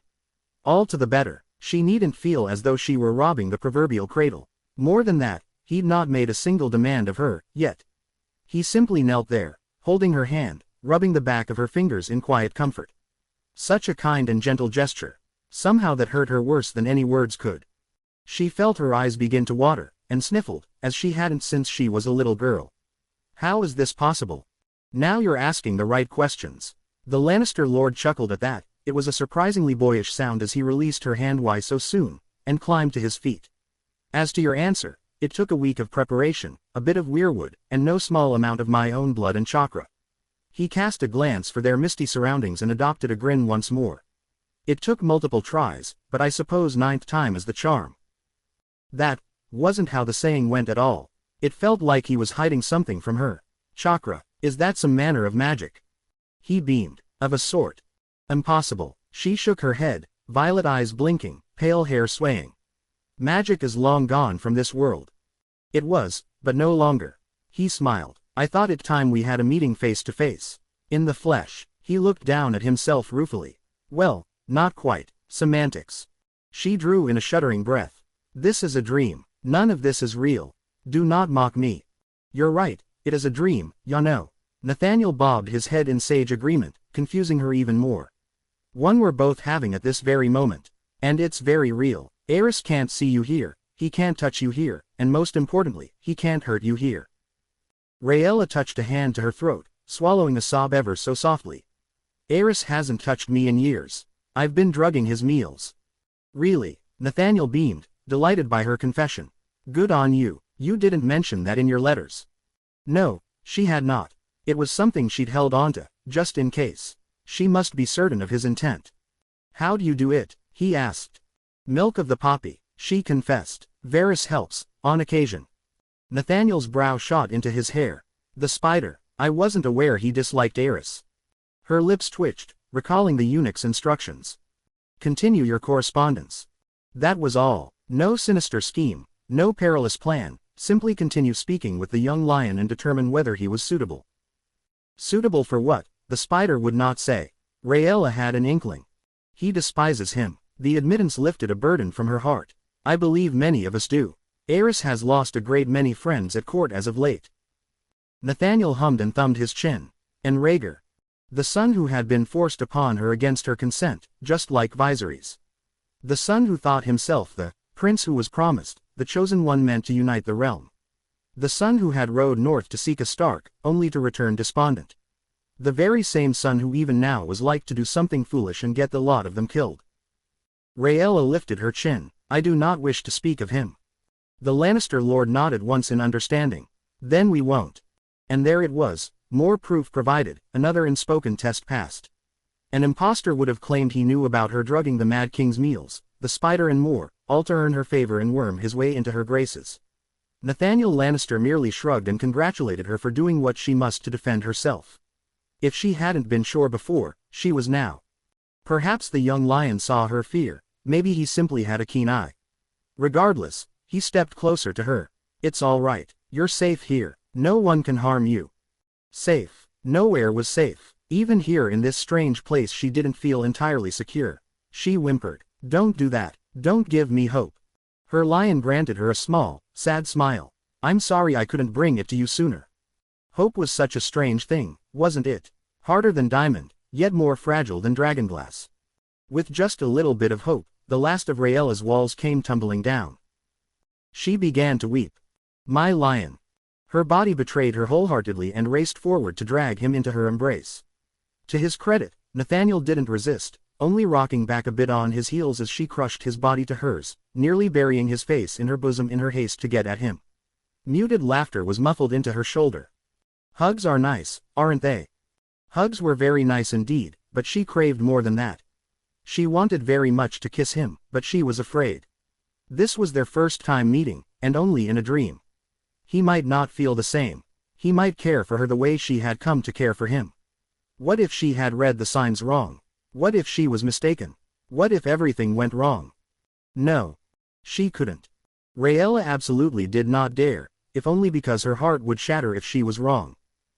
Fool of a boy, she muttered into his shoulder instead. You're a Lannister through and through. That remark seemed to please him, somewhat, judging by his hum, yet when he sought to draw back, she clung onto him. May we remain like this for a while? As long or little as you like. He cast a glance about. I'm not quite sure how time works here. Those piercing eyes regarded the mists with intent. We could have a few minutes or a few hours, depending how long we're asleep for. Rhaella drew back to squint at him, mildly incredulous. You've not tested this before. He granted her a boyish grin, simple and clean. This is my first success. Her face warmed. And your first thought was to see me. I promised I would save you, didn't I? With that, the queen felt her heart lurch anew. She was not an old woman, but neither was she young, either. Blast it all, she was nearly old enough to be his mother. And yet she found herself desiring him all the same. Someone like this. She was meant to have a husband like this. No, she craved a husband like this. Not the monster Aerys had become. He was younger than her, and she would only ever grow older. 'Twas not fair. A hand patted her shoulder. You looked tired, Your Grace. Don't you have enough energy? Here, take some of mine. An odd energy surged through Rhaella's body in that moment. In hindsight she couldn't quite explain it, only that it was suddenly everywhere at once. Racing up her spine, warming her belly, tingling her toes, sending a warm flush to her cheeks. She squinted down at her unlikely paramour. What did do? What I always do. I helped. He clapped his hands suddenly, startling her. Let's start with your fears then, shall we? With a wave of Nathaniel's hand, the misty surroundings of the dream began to blur, fog fading to conjure the Red Keep in its place. In a matter of moments she found herself standing before the Iron Throne. No. Not here. Please not this place. Sure enough, when she turned around, she found Aerys sat atop that ghastly chair, staring hatefully down at the two of them in all his ghastly glory. Rhaella flinched at the sight despite herself. Must he haunt her even in her dreams? Woman, the dark specter of her dreams sneered at her venomously. Why have you brought this lion into our halls? I should have you whipped. She recoiled. Please, make him go away. Shish. Naruto stalked up the steps to Aerys, taking them two at a time and seized the squawking king by the robe. When the king tried to protest he struck him in the skull, stunning him. From there he turned and dragged the dazed dragon down the throne with one hand, uncaring of the cuts and bruises he inflicted upon the way. He threw him down at Rhaella's feet. You dare let him strike me? Sputtering, the one-armed monarch drew himself upright. I am your husband. I am your king. For an awful moment he seemed to tower over her. Remove your dress at once and submit yourself to me. Ugly yellow fingernails clawed at her groan as she shrank back. I shall plant another boy in your belly. Perhaps then you will behave. An open palm cracked across the face of Aerys, obliterating an eye and tearing 3 teeth free to send the mad king crashing down on his ass. Rhaella balked at her hand, palm still extended from the blow. Nathaniel hadn't been the one to strike him. She had. Feels good, doesn't it? Nathaniel stepped into her from behind and planted his chin upon her shoulder. See, that's the thing about dreams. He conjured a sword out of thin air and pressed it into her hand. You can do whatever you want here. Wrapping his fingers around hers, he showed her how to hold the strangely weightless blade. Let's call it therapy. Stepping back, he gestured to the fallen king, where he lay. Kill him, he spoke softly, the words the darkest seduction. Kill him now. Aerys garbled something where he lay. It sounded vaguely like a threat. Rhaella hesitated. I can't. Nathaniel tutted. You're only as weak as you allow yourself to be. Her nightmare laughed at her through broken teeth. She won't kill me. She's weak. She's nothing without me. Is she, now? Nathaniel scoffed. She's stronger than you know. He looked to her. Do it. Rhaella grimaced, hefted her borrowed weapon high over her head, braving the blade with both hands as best she could. Nothing without me, her fears rasped the same tune over and over, a broken instrument without tune. Nothing. She brought the sword down on his neck with a snarl. It was a clean cut, through and through, far more powerful than she had any right to be. The king's head fell from his shoulders, struck the flagstones, bounced once, and lost its crown. Bereft of the one who once wore it, his golden circlet rolled away into the darkness, lost in the dream. She reached out for it in vain with her right hand, and to her surprise, said crown materialized within her grasp. Nathaniel sketched a sweeping bow and applauded her work. Long live the queen. A tiny, disbelieving laugh leapt from her lips. This really is a dream, isn't it? It is. She looked back to the throne, dream sword still in hand. Can I kill him again? As many times as you like, he promised her. I'll help you conquer every negative emotion holding you back. But first. A snap of the Lannisters' fingers rendered the king's corpse so much dust on the wind, which soon faded away on an unseen breeze. The rest of the scene shifted as they eschewed the Red Keep altogether, leaving King's Landing behind completely. And in its place. She didn't know where this was. The smell of fire and sulfur assailed her nose, accompanied by the cries of countless dragons. She looked up and found them wheeled high in the skies above, threatening to blot out the sun in its entirety. Each had a rider of their own, and there on the horizon, so many large buildings and castles. There, he hummed, inordinately pleased with himself. That's much better. I wanted to give you a reprieve from the day-to-day and show you something fantastic. Old Valyria sounded nice. I've never seen it before, but I've read enough books to get a good idea of what it was like. It looked even better than she thought it would. Something screeched overhead. Rhaella looked up. A great crimson dragon swooped down, swooping as bad, and landed before them with a thunderous crash, rattling the very dream itself. She had all of an instant to comprehend its majesty, a panicked moment to notice the horns, its great long neck and those 9-scaled tails, before it was upon her. It charged forward. The queen balked and raised both hands, expecting a fiery death in the dream. It never came. Rather than devour her whole, the beast butted her with its snout ever so gently, driving her back a step. When she didn't fall, it repeated the gesture, forcing her to catch its snout in both hands and stand her ground lest she be bowled over entirely. Oddly enough, that seemed to please the Crimson Wyrm, who promptly leaned into her in recompense for her temerity. His scales were sharp, like running her hands over sandpaper fused with broken glass. Woe to the creature that tried to bite him. They'd tear their mouth to shreds. He seemed awfully detailed for some specter of a dream. Sinister scarlet slits regarded her for a long moment, and she fought down a shiver when she saw the intelligence behind him. This was a dream. She knew it was. Nathaniel had said as much. None of this was real. And yet for a moment she couldn't help but be struck by the awe of it all. Magnificent, she murmured, stroking his snout. I've always wanted to meet a dragon. It's a shame you're not real. The dragon snorted once through his nostrils, blasting her hair back. You'll see soon enough. Had she heard a voice just now? Nathaniel thrust himself between them before she could dwell on it. Hey, he wagged a finger at the beast. What did I say? You can't just go dropping into her dream like that. You'll scare her. The mighty dragon reared back and huffed indignantly at him, making a decidedly human noise. Excuse me, the Lannister lord planted a fist on his hip. Care to say that again? The dragon clicked its jaw at him, conjuring a baleful red spark. You want to lose your desert privileges. The dragon laid its head down in defeat. That's what I thought. He scratched its chin, voice roughening for a moment. Come on now, Kurama, I know you wanted to meet her and all, but this ain't the way. You're not even this big yet. That's cheating. Rhaella dared to peer past him. And who is this? Nathaniel craned his neck back to look at her. Someone you'll meet soon enough. His simple declaration stole her breath away. I'd offer you his first flight, if you like. First flight, but that would imply that actually had a dragon. Oh, dear. Here at last, her resolve failed her. Another time, perhaps. Suit yourself. He looked back to the Wyrm with a whistle. Back you go, Kurama. The Scarlet Terror beat its wings once and winged away, the backdraft of which nearly leveled them both. Rhaella watched him wheel away into the dream, leaving them alone once more. She had an awful inkling that she had just paid witness to something remarkable, something her ancestors hadn't seen in years. Only then did she dare look to her love. Will I remember this, when I wake up?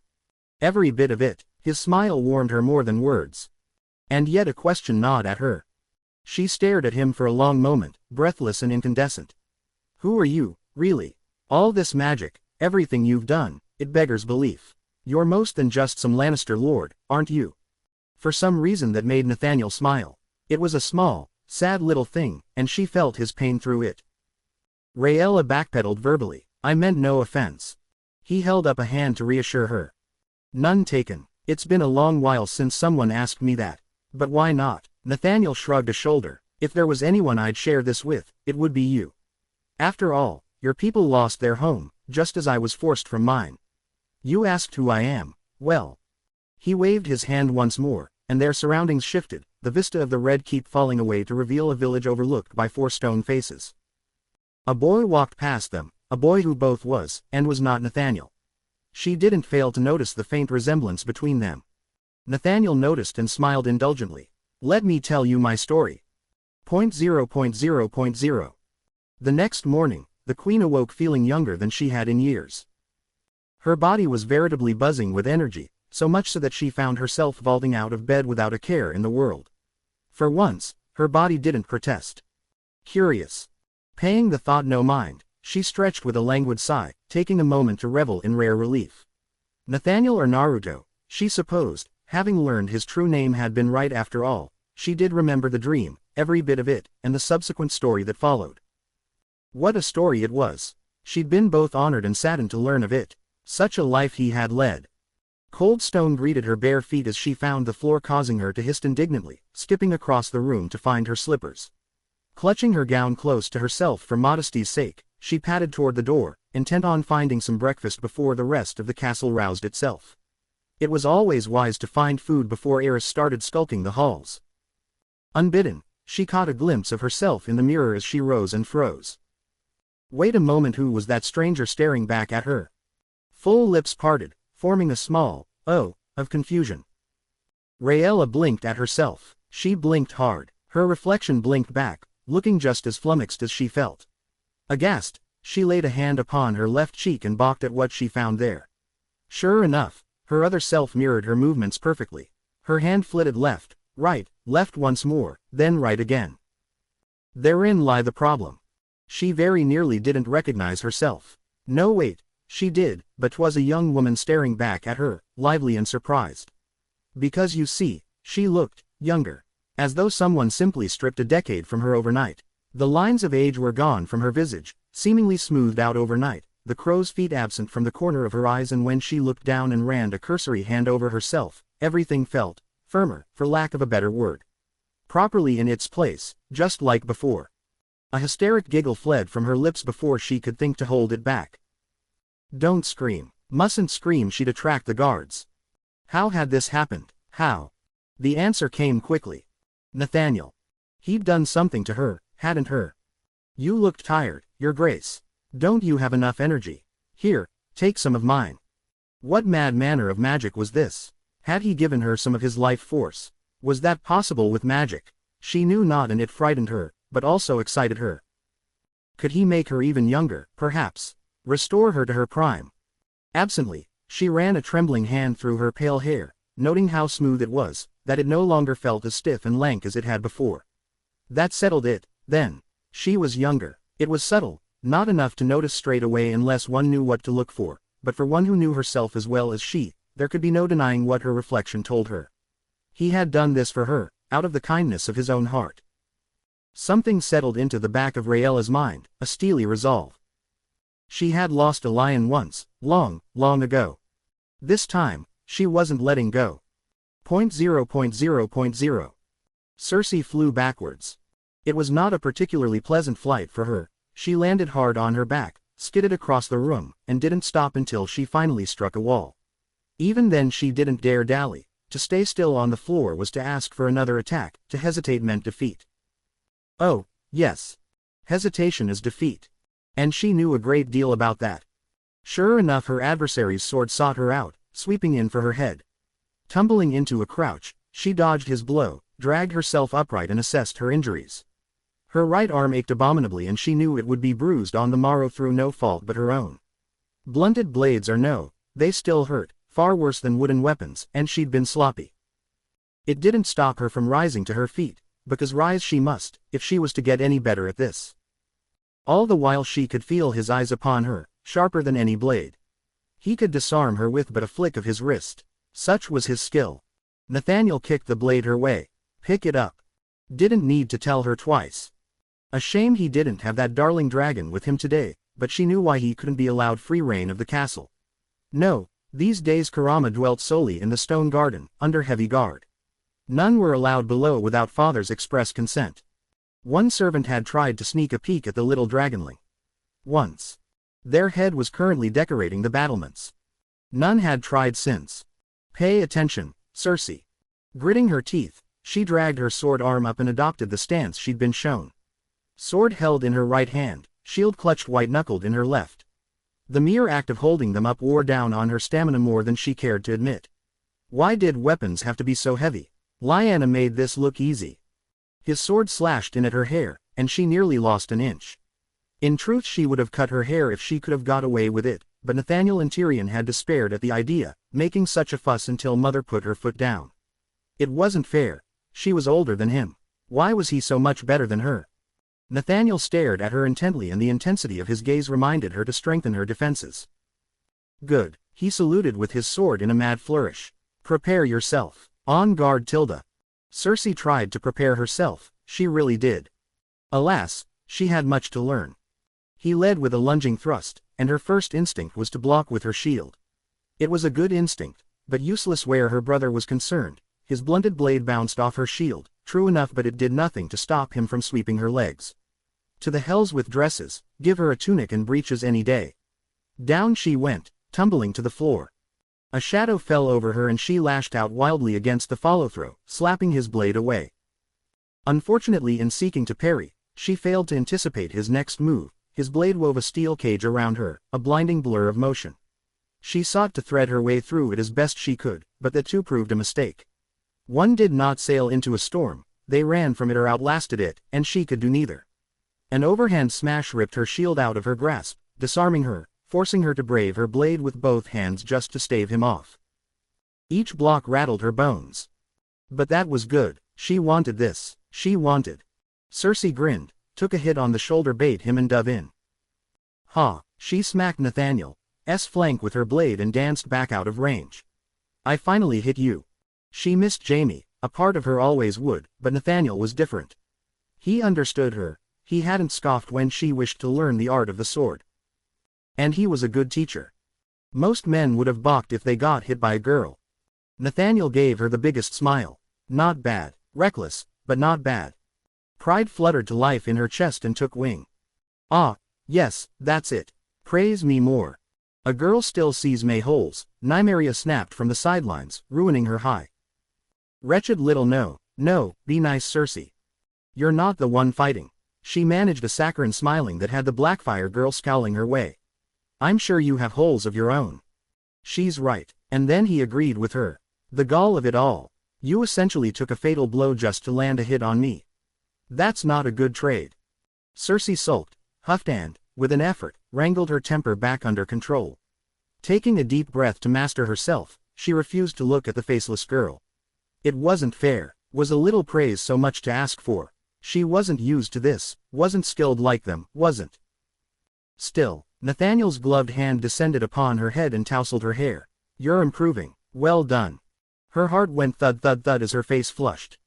However, with a flick of his heel, he swept her legs, sending her sprawling again. All right, she needed to work on her footing. She got it. You do realize this means war, little brother. Rhaella watched intently, sometimes she even deigned to join in on their little bouts. The Stark girl was better than her. It called her to admit it, but admit it she must. She had an earlier start and the benefit of a master at arms in Winterfell. Cersei had none of these things. She was forced to build her foundation from the ground up, and each lesson was often a painful one. Yet for all the pain and suffering, she loved it. Pain was a terrible teacher, terrible, but effective. For every injury she took she learned. Slow and steady wins the race, so don't rush and keep your pace and all that. Easier said than done. She needed to learn and learn quickly. It was the only way she could make herself useful to him. There was talk of tourneys and feasts and celebrations, all dutifully denied. She knew why. Robert Baratheon's visits, once a constant in Nathaniel's absence, soon ceased with her brother's return. Not for lack of interest on Baratheon's part but because the roads were no longer safe. The realm made ready for war under the Mad King's nose, and sides were being chosen. A shame. Robert had been eager to meet Nathaniel. They would have gotten along swimmingly. Nathaniel clicked his tongue, commanding her attention. Again. Cersei sprang to her feet and flung herself at him. She would grow stronger, she must. She would be of use to him. So she swore. In her darker moments she oftentimes wondered what it might be like when her skill exceeded him, when she was the one disarming him, pinning him to a wall and...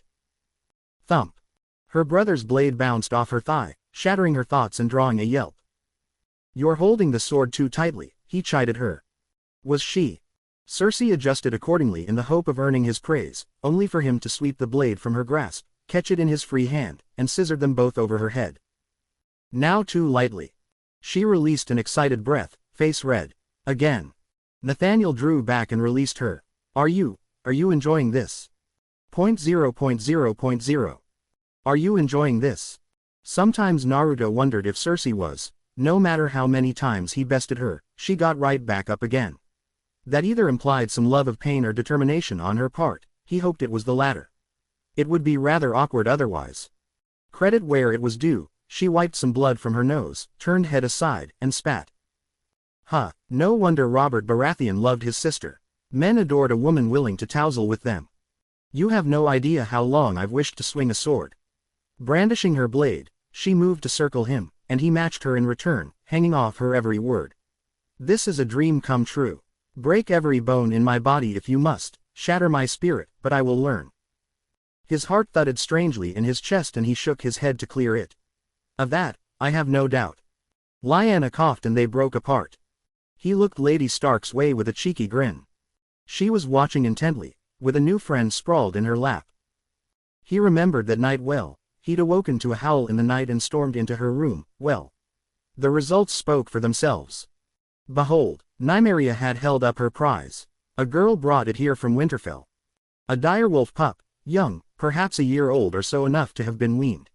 His coat was a fine shade of black, his eyes a deep and piercing blue. He took one look at it and it all made sense. Her cryptic statements way back in Winterfell, the occasional twitching of her satchel, and the squirrely behavior since. Lyanna, of course, had been delighted. He's lovely, can I keep him? Naruto frowned. Casterly Rock is no place for a wolf pup. I'll take good care of him. Lyanna. Please, I've never asked you for anything. Naruto faltered, just a little. Lyanna kept staring. Blast it all, fine. But he's your responsibility. Nymeria coughed, correcting him. A girl checked. Lyanna swept the pup into her arms. I shall call her Shadow Tilda. Really need to work on your naming sense there, love. Naruto blew out a fond sigh at the memory and lazily deflected Cersei again. Dragons and direwolves and lions, oh my. What was next? Would his dear sister find a lion cub or something? Best not tempt fate. His sister lunged at him and he parried lazily, tapping her shoulder with his dulled blade. A girl is dead. Lyanna chuckled as she stroked Shadow's inky coat. Nymeria hid a smile behind her hand. Cersei howled with anger. But she improved. .0.0.0. Jaime did his best not to smile. Truly, it was a contest of wills. His mouth wanted nothing more than to grin, but he knew that to do so in the king's presence would surely see him shortened by a head. Because you see, Aerys had forfeited a foot. Not through an enemy attack or in such worsening of his disease, but due to his own base stupidity. In a fit of madness he'd claimed his right leg was the cause of his latest bout of incessant itching and so commanded his Kingsguard to amputate the offensive limb at the ankle. None dared refuse him. No, not these days. Not anymore. Sir Gerald Hightower had been the one to make the cut. His grace had shrieked and spat and snarled like a feral beast. It was not a sound Jaime ever wished to hear again. It was still worth it to see Aerys hobbling about the halls with a peg leg. And now, in a bitter twist of irony, the king's other foot seemed to be showing signs of infection.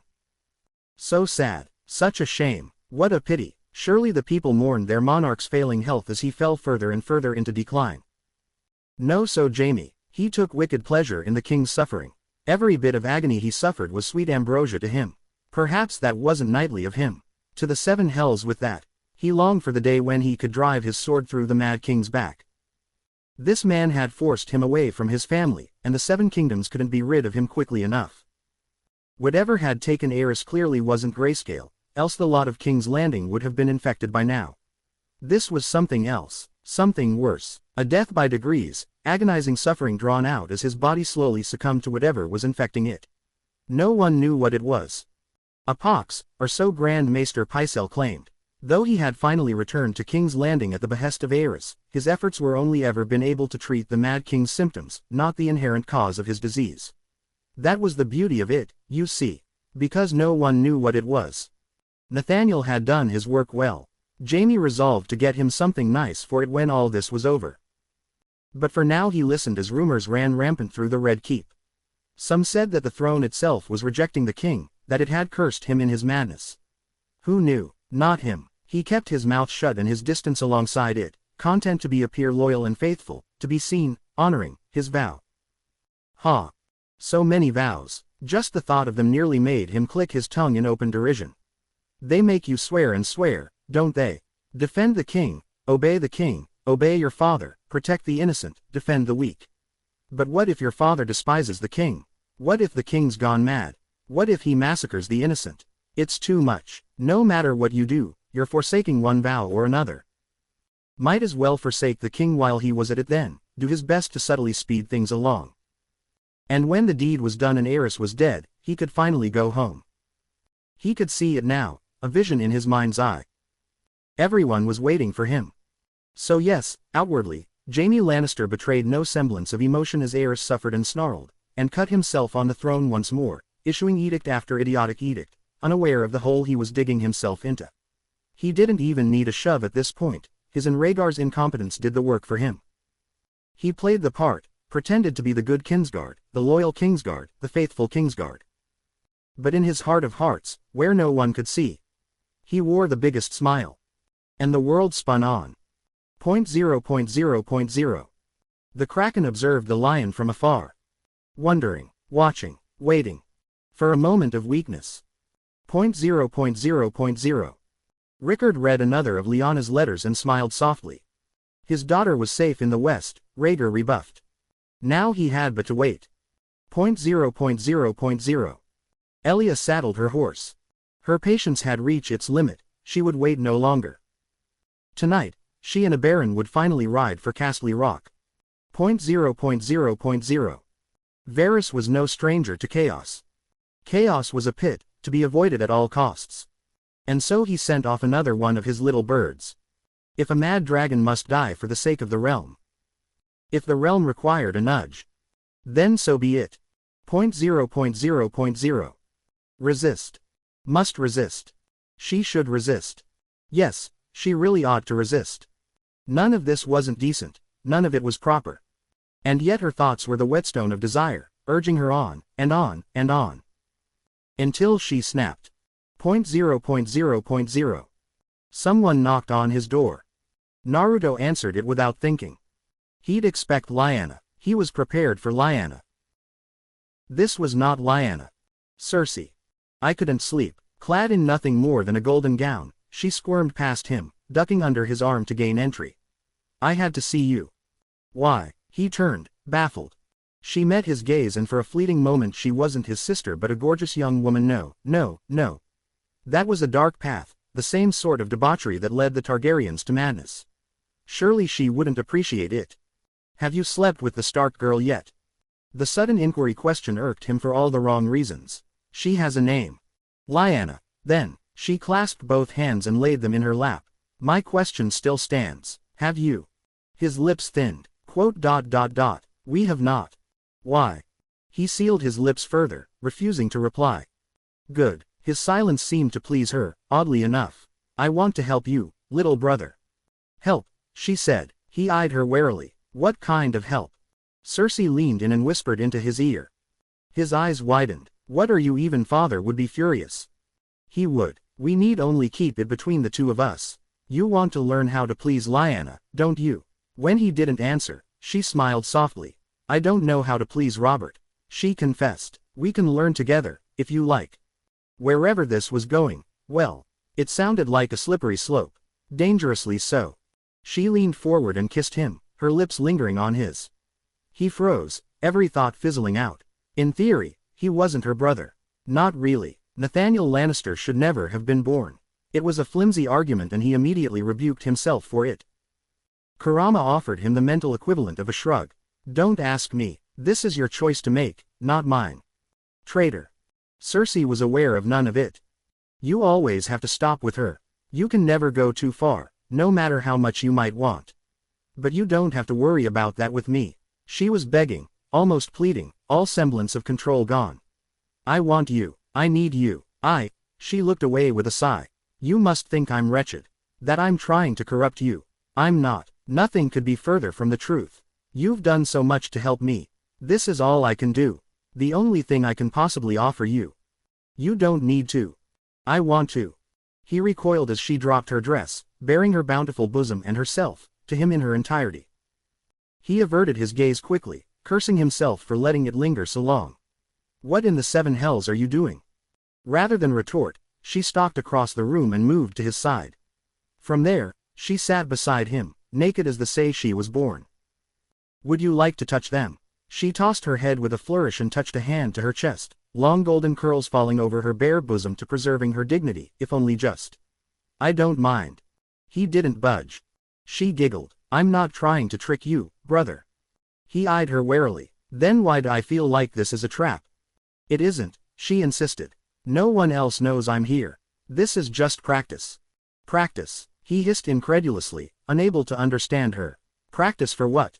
Even as he spoke, Cersei stepped forward, took a hold of one of his hand and guided it to her right breast, gliding his thumb over her nipple. See, she arched her neck back and mewed softly as he caressed her. How could something that feels this good possibly be a sin? Her words were like poisoned honey, warm and sweet, lulling him into a false sense of security. He tried to speak, but in the same instant she dipped her head lower and kissed his neck, then his chin, followed by his cheek before she dragged her mouth to his. It felt. He did know how it felt, and that frightened him. His resolve hardened against it and he drew himself back, hand and all. Stop manipulating me. Is that what you fear?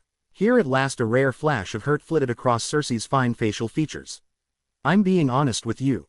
She reached up to stroke his cheek. I have always been honest with you, from the moment you left Casterly Rock. Planting herself in his lap, she sat there, forcing him to look upon her in her nakedness. I know I can never be with you. Not really, Father will never allow that, but I can help you.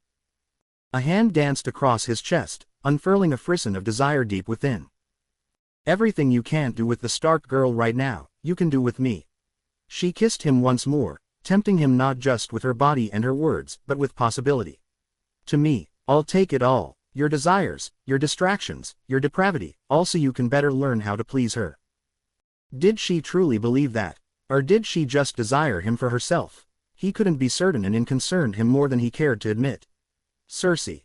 The Targaryens had brothers lay with sisters for hundreds of years, she crooned, why should we deny ourselves? When she dipped down to kiss him once more, he stubbornly turned his face aside. And children. Her face went rosy. Is that your desire? I can drink moon tea, if you don't wish it. His face closed down as a muscle jumped in his jaw. She did not see it. Let me help you, Nathaniel. Or perhaps she simply did not wish to see. It was too much. Too sudden. Too soon. He tumbled out from under her, rolled off the bed and sprang to his feet, face red hot as he warded an arm between the two of them. You need to go. Now. Cersei smiled sadly. You needn't decide yet. We've plenty of time. Just know that I love you, little brother. She kissed his forehead, retrieved her robe, and left him with that. His bed had never felt so cold in all his life. Dark were his dreams that night. 2 weeks passed. Naruto became keenly aware of that particular passage of time, if only because things had changed and not all of it in a good way.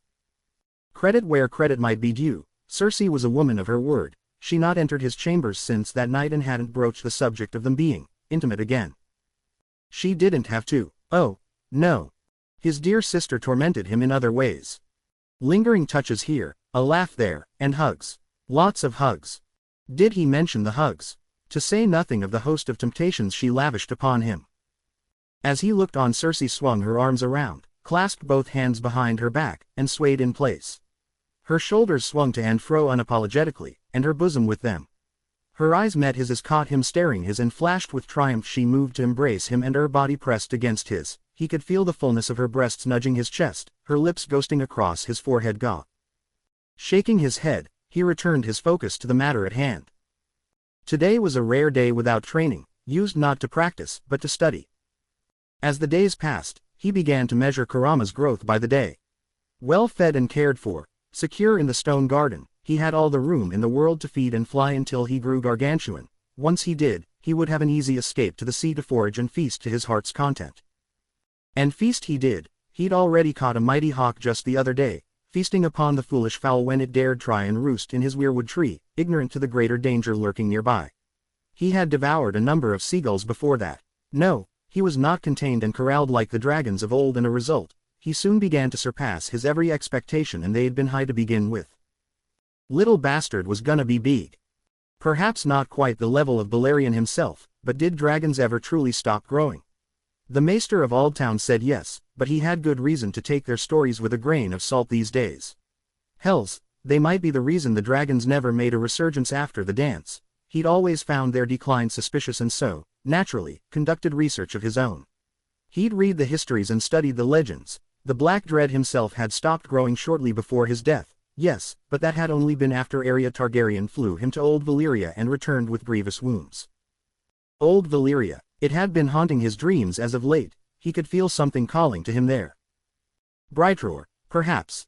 The Lannisters had lost it when King Tommen II sailed with a great many to those haunted ruins in search of treasure, and never returned. He found himself thinking of it often these days, not just the sort. A Valyrian steel sword from Old Valyria would be a fine prize, but so too would any eggs there. Perhaps that was greedy of him. Karama was already miracle enough, a 1 in a million. But his vision had shown him at least a dozen dragons raging against the night. Karama was but one, unless he started laying eggs. Unlikely, then. He didn't like the idea of believing in fate or visions, or any such thing, but if there was a greater threat coming to Westeros. Shaking his head, he jotted down another note in his journal and chuckled ruefully as Karama preened ahead of him. That's right, foolish girls. Bow before your god, all shall love me in despair. Goodness, he's rather noisy today, isn't he? No louder than that pup of yours. A girl agrees. Karama, of course, was delighted by it all. He couldn't get enough of the ladies and their attention, or could he? By this point, he wasn't sure if his old friend was having them on or genuinely enjoying himself. He'd always enjoyed being the center of attention, but this was a little ridiculous, even for him. Case in point, today Karama seemed to favor Nymeria, who for all her skills at slaughter and slaying, had no idea what to do with a chirpy baby dragon. Careful, he looked up just in time to see the reborn dragon leap onto her back, causing her to stumble with a startled squawk. A girl, I do not wish to drop you. In a rare moment of solidarity, Cersei and Lyanna laughed at her plight. Karama, Karama responded as only a former tailed beast could, ergo by curling around her neck he really was getting too big for that and laying his head on her shoulder. From there, his 9 scaly tails curled over her like some sort of scarf, warming her against the morning chill as he released a pleased huff. A shaky little laugh fled from Nymeria's lips as she reached back to stroke his horned head. Nice dragon, good dragon, please do not burn a girl. Lyanna sulked when it became apparent that Karama was in no hurry to leave his perch. I wonder why he favors her so. Naruto bit his lip to stifle a laugh. Why? Because she was a Blackfire. Because she had Targaryen blood. Because Karama was a fickle creature who could sense negativity a mile off and gravitated toward whomever was feeling worst at the moment. Probably the last one. He might act tough, but at the end of the day he was just a big softy. Curious little half-blood, his old partner remarked with a jaw-popping yawn. Loyal, too. That's rare these days. You should pay more attention to her, lest said loyalty falter. Naruto winced at the unsubtle rebuke, though only he could hear it. He really hadn't spent all that much time with Nymeria as of late, has he? He'd remedy that. Nymeria. The faceless girl perked up as he beckoned her over. She promptly strode to his side, taking great care not to dislodge the still sleepy Karama from his perch. He hesitated for a moment as she looked up not quite sure what to say, or how to say it, or even what to do. In the end, he settled for what he knew best. He patted her head, idly noting he didn't have to reach down so far as he once had. She'd grown up. For all her insistence upon calling herself a girl, she was just as much a young woman as Lyanna and Cersei. How had he been so blind as to miss that? Stiffly, he congratulated her as he tousled her hair. Well done. Her face absolutely lit up with radiant joy at the simple gesture and the praise conveyed therein. She leaned into his hand with a pleased sigh. A girl lives to serve. Naruto noticed. It hurt him to see just how easy she was to please. She was one of his very first followers, if not quite the strongest, then undoubtedly the most lethal. He could have sent her on a slaughter spree against his enemies, and with her faces, none would know. Granted, he'd never once thought of using her as such. To do so would regulate her back to being a tool, but he'd taken her for granted as of late all the same. Maybe he ought to do something nicer for her in the future. Cersei looked away with a rueful sigh, only to note someone's absence. Wherever is Tyrion? I thought he'd be here for this. Lyanna preened. Off with the Hound's sister. Realization dawned. Little Selene. The Stark girl grinned. Not so little now, I suppose. She's grown up. Cersei looked scandalized, but not at all in a bad way. As have we all. A rare, genuine grin split Naruto's face as he slipped back into his Lannister facade and deigned to join the conversation at last. Does Clegane know Tyrion's sweet on his sister? He does. Lyanna clapped her hands in a rare burst of joy. He's been watching them like a hawk ever since they started courting. Isn't that sweet? No. Nymeria clicked her tongue and glared her way, mildly irritated by such a notion. A lion should not lay with a dog. Such as beneath him. Naruto rubbed her head again, drawing an annoyed noise from her as he ruined her pale hair. What does it matter, so long as he's happy? The faceless girl woman looked down and chewed at her lip. Happiness won't save him from a dagger in the dark. Naruto forced a smile for her sake. Then it's a good thing we have you around, isn't it? For some reason he couldn't fathom, her expression hardened. It is not proper. He frowned. Since when do you care about proper? But if a lion can court a dog, then what of a? Say again. Nymeria tucked her head into his chin and stubbornly refused to look at him. Her face was terribly red. He was missing something here, he just knew it, but what? Kurama creaked an eye open from his perch around her shoulders. You cannot be that dense. Cersei tutted. Someone's cross today. The assassin stomped a foot. A girl is not. Liar. If Kurama clinging to her wasn't indication enough, he didn't know what was. Nymeria surprised him abruptly by shaking herself free from his hand and stepping back. Irritated by the sudden movement, Kurama growled angrily, only to subside as she touched his head. After a moment's pause he roused himself and let the Blackfire shoo him off her shoulders. With a sullen grumble, he spread his wings and took flight, winging back toward the weirwood tree to rest.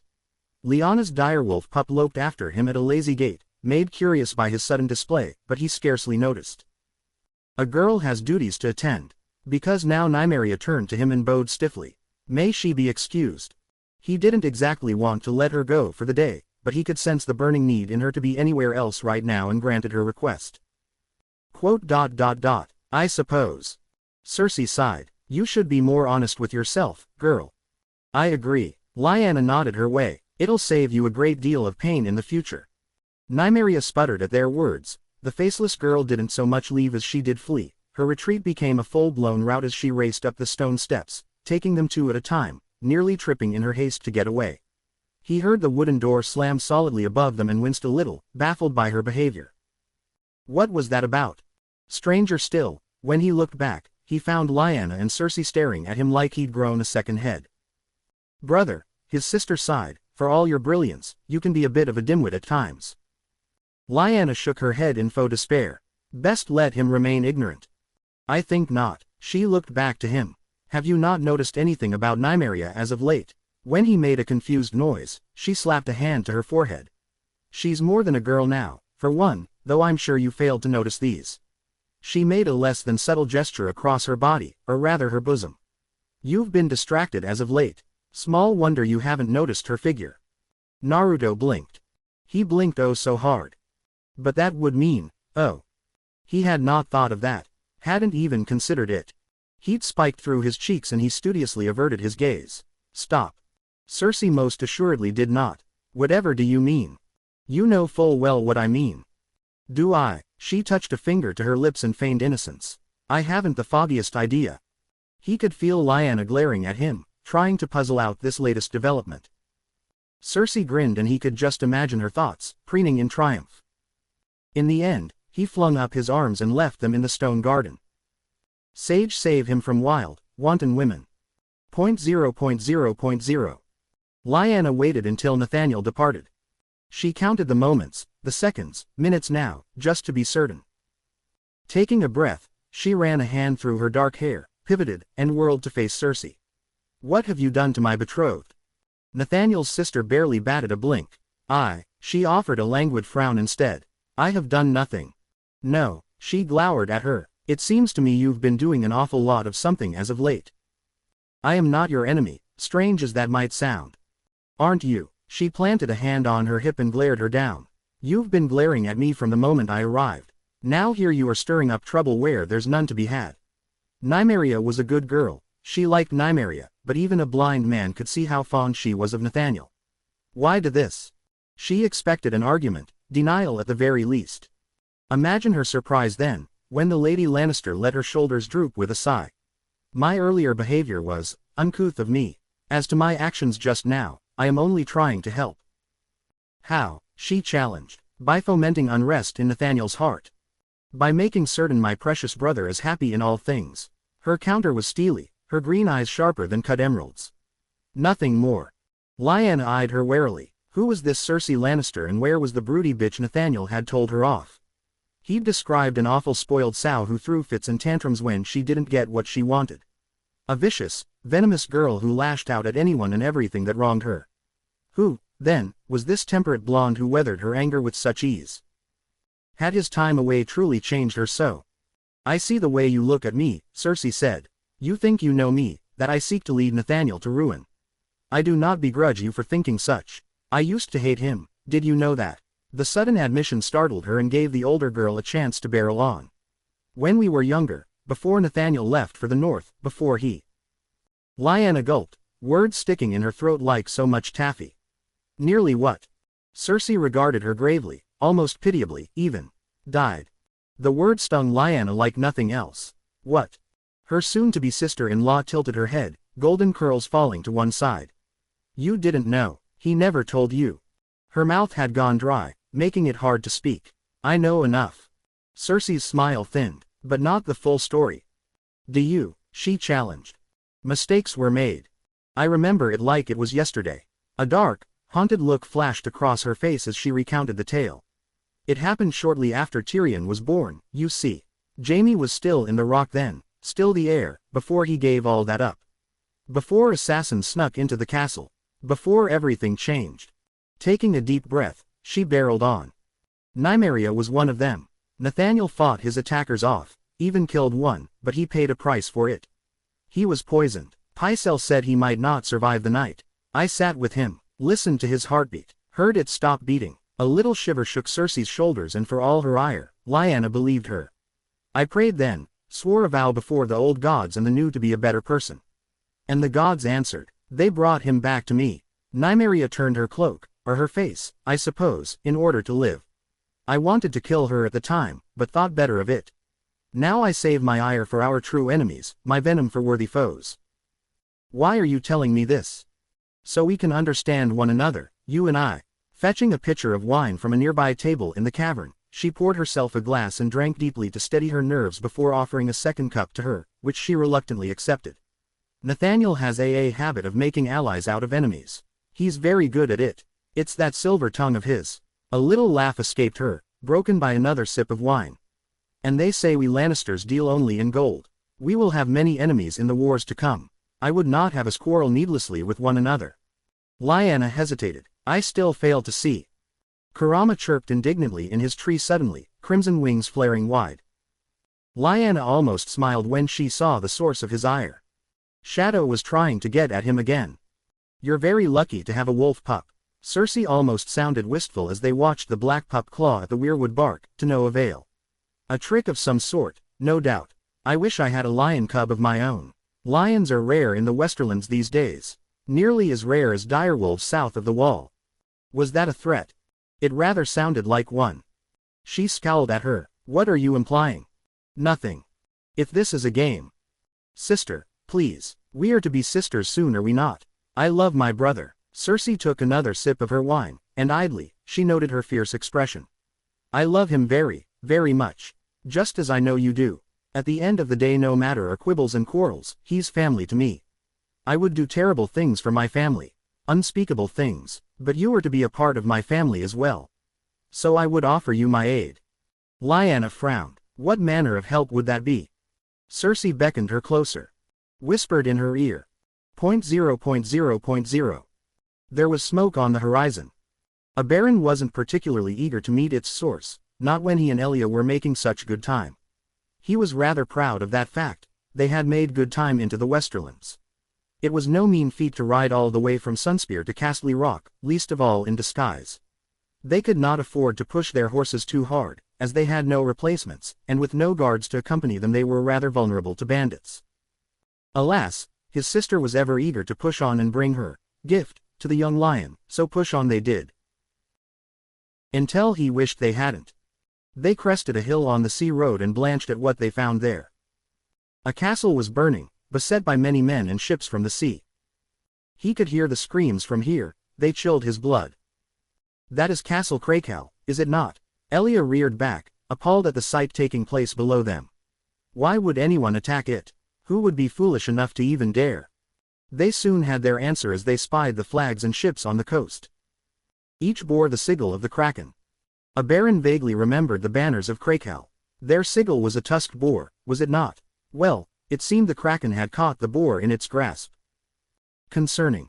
Elia looked like she wanted nothing more than to ride down there and aid those poor people. A baron grabbed the reins of her steed to stop her. They'll be sailing north next. She turned a baffled look his way. But north of here is. A baron had a keen mind. He'd studied with the maesters of Aldtown for a time, learning much from them before he decided such was not for him. Poisons had been chief among his studies, but also the great maps of Westeros, their families and likewise their keeps. He knew well what was north of this castle. Lannisport. And above it, Casterly Rock. They were going after the Lannisters. All the color drained from Ellis's face. Have the Greyjoys gone mad? They'll burn for this. A baron wondered about the timing was suspect to say nothing of the foolishness of attacking here first. Perhaps, perhaps not. He nudged her Norse with his. We must go. The Lannisters need to be warned. She blanched. But the people. Listen to me. He took her by the face and steered her back to him. They will stop to raid and reave every hamlet and village they encounter, we will not. We shall beat them to the rock, I think, but only if we make good time. She tried to tear away from him and he yanked her back. Which we will not if we ride down there and get ourselves killed. He snapped at her. We have no guards, no escort, none know we are here.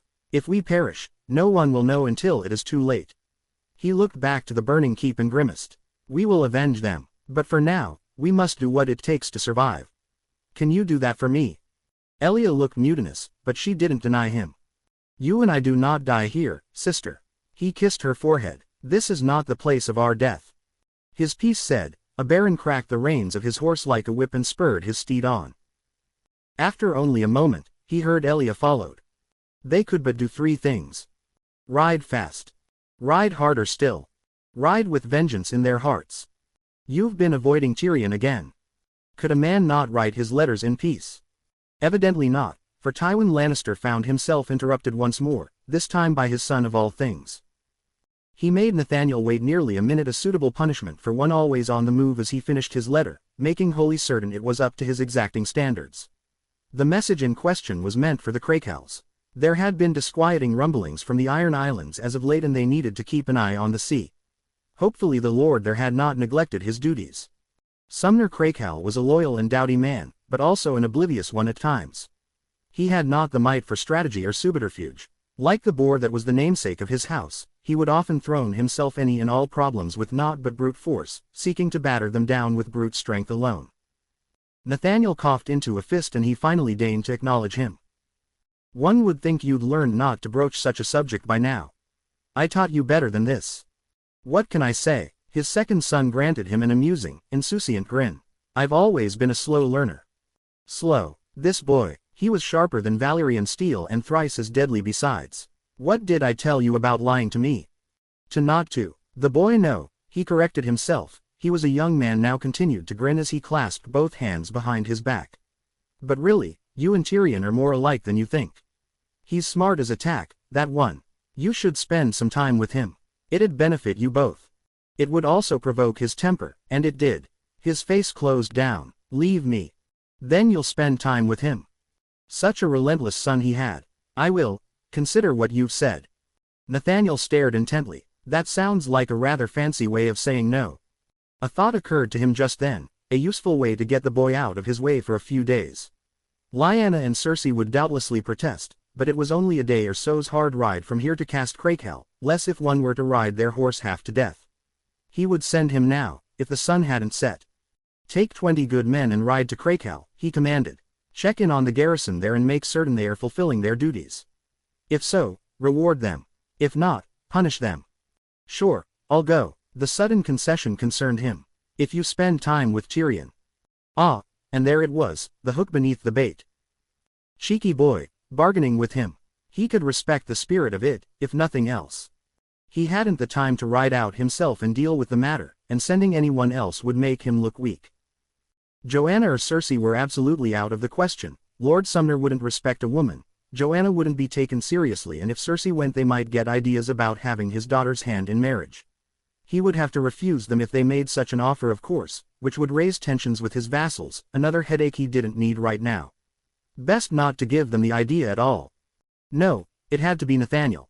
His presence carried weight, not just as a Lannister, but his heir. Better yet, he wouldn't be taken in by a pretty face.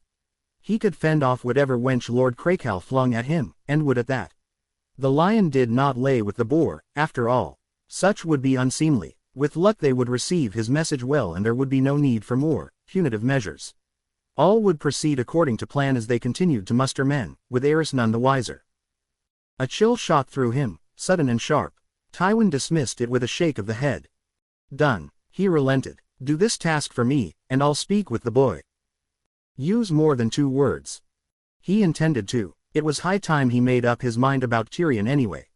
He should either resolve to hate him or discreetly have him set aside. Waffling between the two benefited no one. That he'd delayed this long didn't speak well of him. Such squeamishness was unbecoming of a Lannister. With a long-suffering sigh, he sealed his letter properly and presented it to Nathaniel, who in turn tucked it into a tight fist. You will ride at dawn, he decreed, watching him for any sign of duplicity, only to find none. Make certain you sleep well tonight. A spark of amusement flashed through the young man's gaze, as though he'd just made a joke. Worry not, I'll have sweet dreams. Strange turn of phrase, that, but he thought little of it. See that you do. His heir saluted lazily and sauntered out the room at a sedate pace. Tywin shouted at this back, and see to it that he is fed. Nathaniel waved half-heartedly. Honestly, that boy. 0.0.0.0. Rhaella was ready for Nathaniel. She knew at once that they were sharing a dream again, if only because she didn't recognize her surroundings. It was honestly a little quaint. Only a short moment ago she'd laid herself down in bed, wrapped herself up in her blankets, and closed her eyes, praying for sleep to come once more, for her to be granted the sweet succor of escape. It was difficult now that she'd become younger again. Her body had boundless energy, and with it came the irascible desire to move. Remarkably, the gods had answered her plea and she found herself swept away into dreamland. Now she opened her eyes and found herself upright, wandering the hallowed halls of Casterly Rock. Her pale blue nightgown was nowhere to be seen, instead she found herself garbed in Lannister gold on red. The sheer absurdity of it all struck her a moment later. This was impossible, of course. The Rock was at least a month away from King's Landing, perhaps less if you rode hard and fast. And besides, Aerys would never let her leave the Red Keep, not that she could, with guards posted outside her door every night. The queen in the tower, caged by the mad dragon. A maiden fair, waiting for her knight to rescue her. It sounded like something out of a fairy tale. Well, this, helpless, maiden would be fighting back soon enough. A door opened ahead of her, and on a whim, she entered. There he was. Sure enough, she found her heart's desire within, leaning over a large table, poring over a great many maps. Her lips pursed at the sight. Even in his dreams he was ever active. Small wonder he hadn't been able to reach into her dreams since they last spoke. That ended tonight. Nathaniel. Calling his name broke the young man out his trance. He looked up at her and smiled. Oh, there you are. This is one of our dreams, then. It's hard to tell sometimes. Rhaella tilted her head. It's been some time since we last spoke. That would be my fault. He pushed himself up off the table with a rueful grin, abandoning his formal dialect entirely to speak in a rougher, more natural voice. Using this jutsu takes a lot out of me, ya know. Bleeds off chakra like a bitch. I'm still trying to perfect it, but it doesn't always work. It pleased her that he spoke so freely with her, naturally. Only she knew who he was, who he truly was. He had shown her his truth, and her alone, with no others hence. The thought warmed Rhaella in more ways than one. Yes, this is a dream. Steeling herself, the queen forced herself to be bold and sauntered to his side, hips swinging. A very good dream. Yes, be bold, be brave, be body if she must. She needed to make her stance clear, show him how grateful she was. Nathaniel Naruto frowned at her, evidently noticing something amiss. Did you change your hair? Oh, no, no, and no. He didn't get to feign ignorance after what he did. Not tonight. You did this. She rounded on him, face red, and seized his face in her hand, cupping his cheeks. Look what you did to me. He squinted, undaunted. Your makeup. Younger. She gave him a good hard shake and let go of his face. You made me younger when you did whatever you did. Oh, he laughed a little. When I gave you a boost. Well, you were always beautiful, so I didn't really notice. Meep. Rhaella's herd somersaulted and she swayed where she stood. Gods, but that silver tongue of his. You, blast it all, she couldn't be mad at him, so spun away with a huff. Be glad Aerys is mad as a hare, else there would be problems. Would you like me to undo it? No, she practically yelped, recoiling from the very thought of it. I mean, no. Words escaped her in a frenzied babble, fearful he'd take this beautiful blessing away. This is fine, just fine. In all honesty, I could stand to go a bit further back. Not enough to be noticeable, but she still felt the pains of age at times and wished them gone entirely. To be free of that broken old woman she was. As that's so, he smiled patiently. Shouldn't be too hard, if that's what you really want. Yes, more than anything. Rhaella fought down a whine, suddenly eager to awaken. She was a queen, she had her pride, she would not beg, no, mustn't beg, but to be in her prime. Her will buckled as he laid a hand on hers. Could you do it now? Please. Blast, she didn't want to beg. Don't see why not. For a single blinding instant, the reborn boy's very body shone with inner light, blazing blue. He laid another gentle hand on her cheek and this time, she physically felt the bitter years of age slough off her body. She perked up with a gasp, standing a little straighter, just a bit taller, filling out her dress, everything far firmer than it had once been. Granted, she couldn't see herself, and he didn't seem eager to give her a mirror, but she felt it in her soul, the renewed rush of vitality and the chaotic restlessness that came with it. There, he released her too soon, leaving her to preen and glance down at herself. Any more than this and folks will definitely take notice. Rhaella scarcely heard him, she was veritably vibrating with energy. She'd not felt this way since near the end of her 20s. Oh, she twisted in place, rubbing her legs together as she squirmed where she sat. That feels rather nice, may I have a mirror? Nope, his expression was a study in amusement. You'll see when you wake up. She batted his arm, feeling girlish. Not even if your queen commands it. He shook his head, consider it a surprise. Rhaella felt her face begin to flush. Gods, but he was so close. She could just reach out and, ahem. Casting about for a change of subject to desperately distract her from her burning desire, she looked back to the maps Nathaniel had been fussing over. Belatedly, she recognized a few of them, scattered though they yet were. The Crownlands, the Reach, the Vale. She eyed the maps. You're planning for war.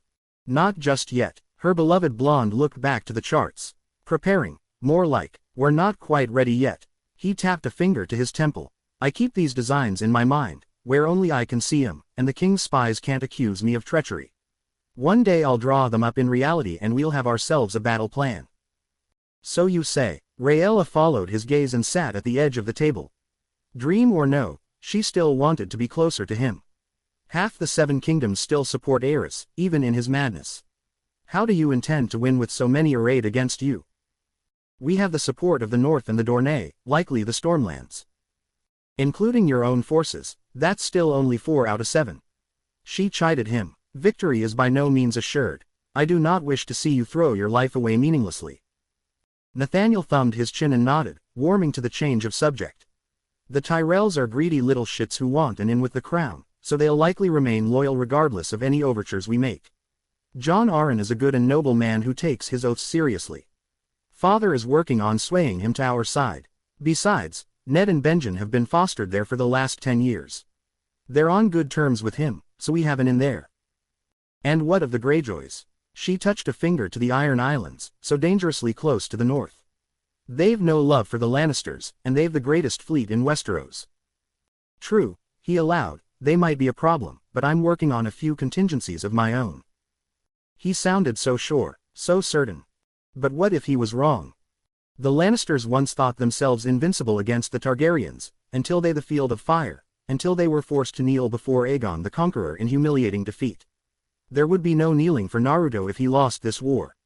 No exile, only death. Aerys would take his head, his father's head, followed by the head of every Lannister in Casterly Rock besides, then give the castle to one of his sycophants. And where would she be once the dust settled? Lost and alone once more. No. If it came to that, if the Lannisters lost, she would not suffer another day under Aerys. She would do as young Helaena Targaryen had done before and fling herself to her death. Her life would end on her terms, not that of her mad, petulant, feckless lizard of a husband. Sensing her anxiety, Naruto took a hold of her hands. We'll win, I promise. And what then? Rhaella did not whine. She was a queen, no matter how powerless she might be at the moment, but she couldn't quite quell the tremor in her voice. What becomes of me if you win, when you tear Aerys from the Iron Throne and put another in his place? Even now she didn't wholly know his true plans for the throne, and that frightened her more than anything else. He considered her for a long moment, assessing her, gauging her reaction. That depends on what you want. Her mind wailed. Faith, love, and happiness. To have a child I don't despise. To be free. Rhaella said none of those things, for her lips ultimately betrayed her. I want you. He laughed a little at that, squeezing her palms. You already have me. She pouted. That is not what I mean. He leaned closer. Then what do you mean? Gods, was he that dense? Or ignoring it, having her on? It was just too much. Rhaella felt her ironclad self-restraint crack. Time to make herself clear. You don't seem to understand, my lion. Bracing herself for rejection, she leaned in and kissed his cheek, making her intentions clear. I intend to court you, Naruto Uzumaki. She spoke his true name as she leaned back, reveling in his stunned expression. Which means I'll have you as my husband by the end of this, alongside those pretty wives of yours. He shivered most pleasantly against her as she pressed her forehead to his. It was a struggle on her part, but she narrowly managed to restrain herself from kissing him full on the mouth, pressed her lips to his forehead instead. This is a battle neither viper nor wolf or lion can save you from. Not even the Black Dread could stop me from pursuing this. What say you? What do I say? He laughed. It was a surprisingly pleasant sound, and not one of mockery as she first feared. I say yes. I've created a monster, haven't I? Indeed you have. She smacked his chest and kissed his nose for good measure, tempting him yet further.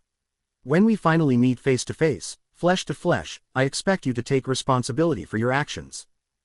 Dream though this was, she still wanted to tackle him over the table and mount him, but no. Mustn't give in fully, after all. Not yet, else she might jump him and scare him away, such would break her. Then he knelt. Held out his hand to her, now. There was a strange ring in his hand, sparkling with a blood-red ruby. If you want me to take responsibility, will this do? The queen blinked, baffled. What is that? A ring, he explained, as though that weren't obvious enough. In my world, the concept of marriage is a little different from yours. With that declaration, Rhaella Targaryen's entire world, completely and absolutely, shattered.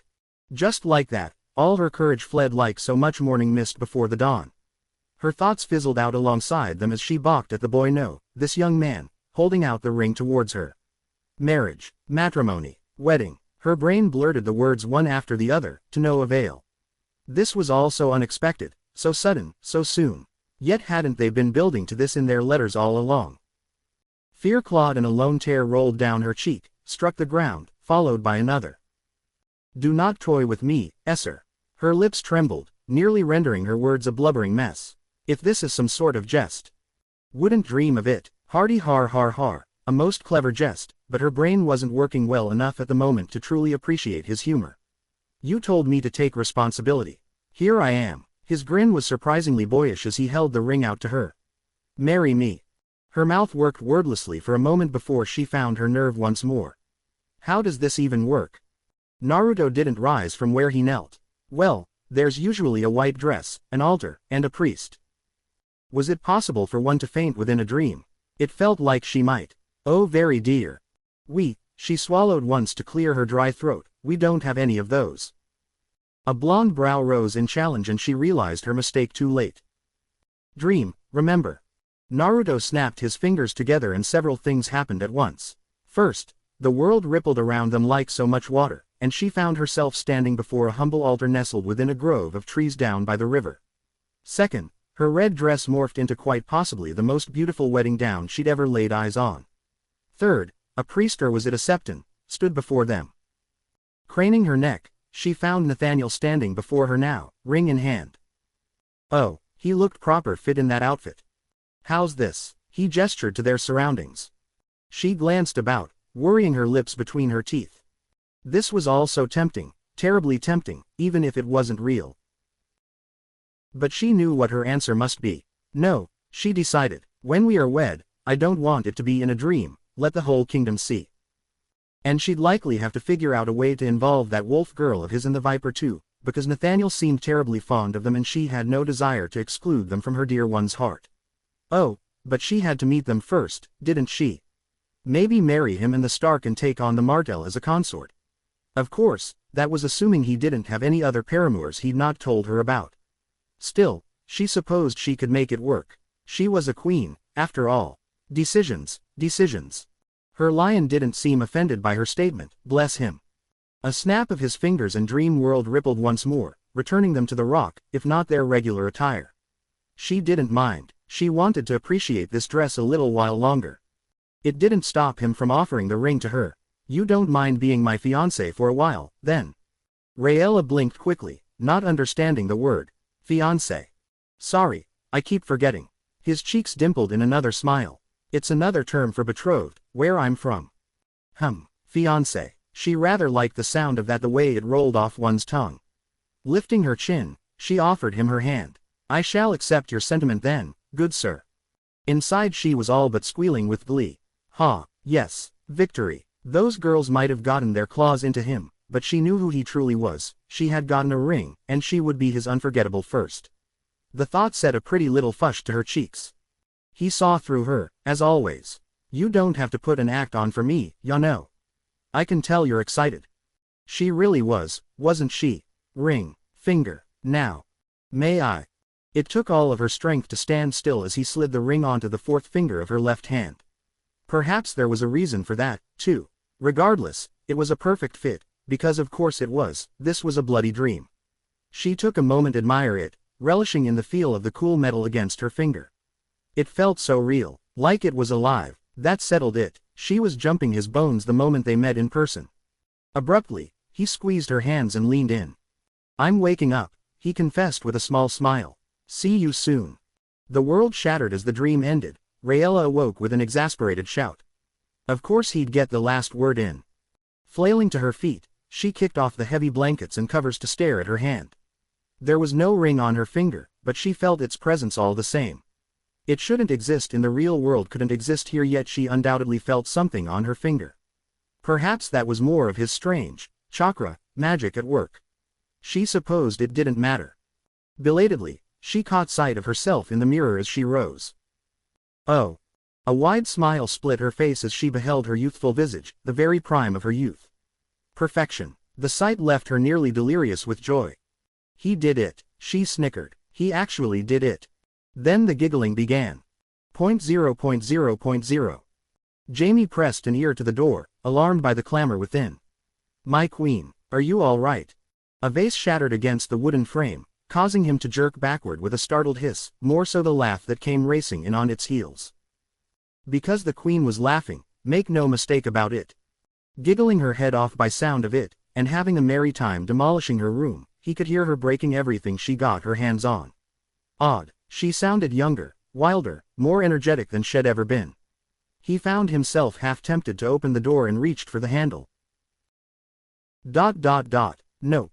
Not getting involved with that. Best of luck to you, little brother. 0.0.0.0.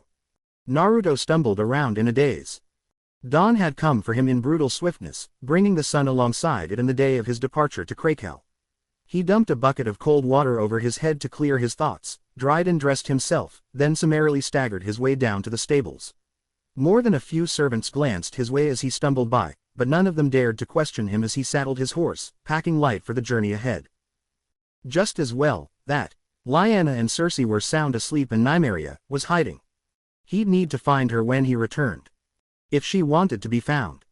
His thoughts were elsewhere as he made the necessary preparations, for good reason. Last night's dream had been a blur, albeit a very pleasant one. He remembered all of it, especially the surprise at the end. Surprises were seldom pleasant in Westeros, but this one was a most wonderful one indeed. In hindsight he'd know something like this might happen down the road, but he hadn't expected to woo a dragon queen so easily. Letters, a bit of attention, and dreams, that was all it took to win her heart. Would that the rest of the world was so simple. Rhaella. What a woman. Such a fire she had in her. And he was responsible for it all. He'd fanned that flame, banked the dying embers, fed that fire when it might have otherwise gone out entirely. Thanks to him, the queen had found some semblance of her spine again, and woe betide anyone who got in her way. In but 2 visits he'd flayed her fears and eradicated her envy.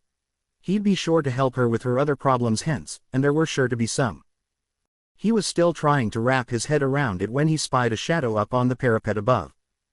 Craning his neck, he squinted up at what might have been Nymeria. Not going to join me. She didn't answer and slipped back into the morning shadows. He considered chasing her, then thought better of it. If a girl did not wish to be found, she would not be found, and he didn't have the time to ferret out all her hiding spots. Not by himself at any rate. Father and mother were unlikely to help him look for her, while Tyrion was busy tending to an increasingly hungry Kurama. Rhaella and Cersei would be of no help at all on that front. They were plotting over something too. He'd last seen them yesterday talking with their heads together, arguing in hushed voices. Maybe use some shadow clones. Granted, he couldn't make as many as he once could, but surely 9 would be more than enough. That would probably startle the servants though, which would lead to more whispers that would reach the ears of Aerys and probably cause more trouble than they were worth. He'd caused plenty of trouble for him already, but should he learn he was actively doing magic in Casterly Rock, he'd stop at nothing to claim him, or take his head. Arg, so annoying, he couldn't wait to kill him. Calm, be calm, he couldn't afford to lose his temper here. Not yet. Aerys and Rhaegar would have their destined death in due time, and soon. Steeling himself, he mustered the facade of Nathaniel once more and willed himself to be calm. Proffering an apple from his back, he offered it to his horse, idly stroking its neck. The task brought some small measure of peace to him. The sooner he got this task at Crakehall done, the sooner he could come home and discreetly have a word with Nymeria. Maybe then he could figure out. Riders approaching. A sudden hullabaloo near the rock's main gate had him perking up. His horse whinnied nervously and he left it there, still tied to its post, to investigate. Guards at the gate milled around anxiously at his approach, his 20 good men among them. He'd been wondering where they were. Raised voices, angry oaths and stern shouts reached his ears as he drew closer, until he was utterly unable to make heads or tails of it all. Curiosity piqued, he barked a shout of his own.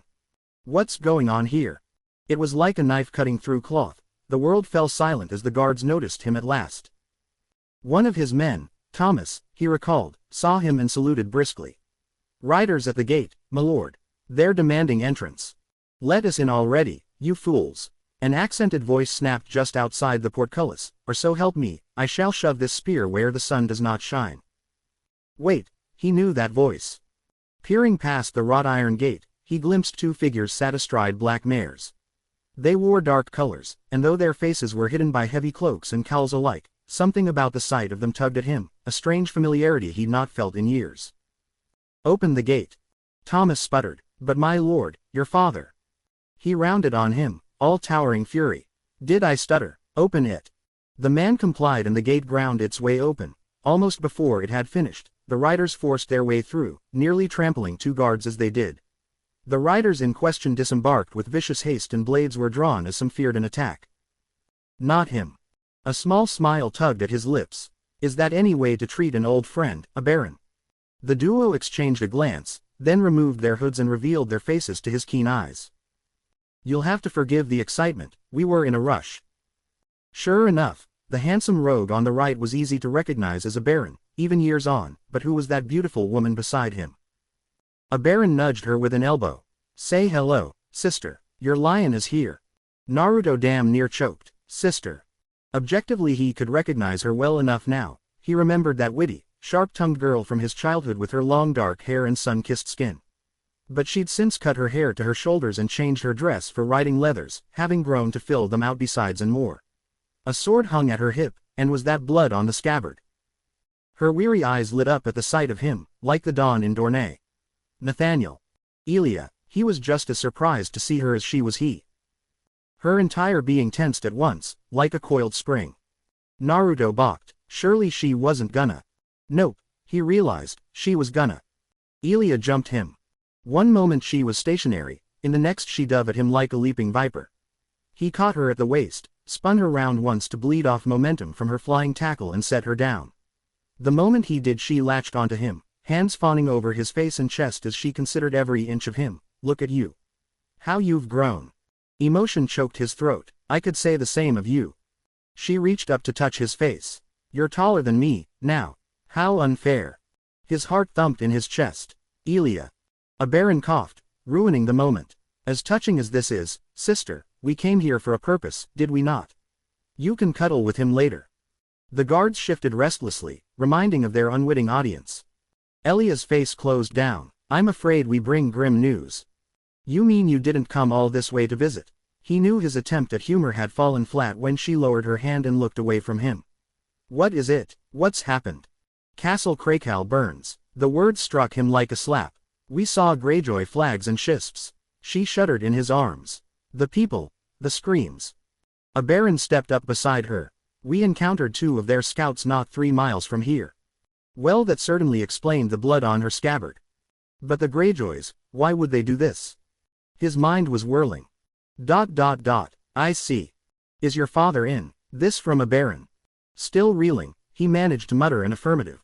He should be. Tywin was, probably awake. He knew father had begun secretly training with the sword once again in the hours before dawn when he thought no one would notice. He'd actually become quite skilled, but he wasn't keen to tell anyone that. Best to keep as many safeguards against the Targaryens as they could. When dealing with a mad dragon, one best keep one's cards close to their chest. Just thinking about it made him wince. They'd been caught off guard. He wasn't going to be happy about this. So much for his visit. 0.0.0.0. You were certain of what you saw. I am. Prince Oberyn once more recounted it all to him in grisly detail, including their close encounter with the Greyjoy scouts.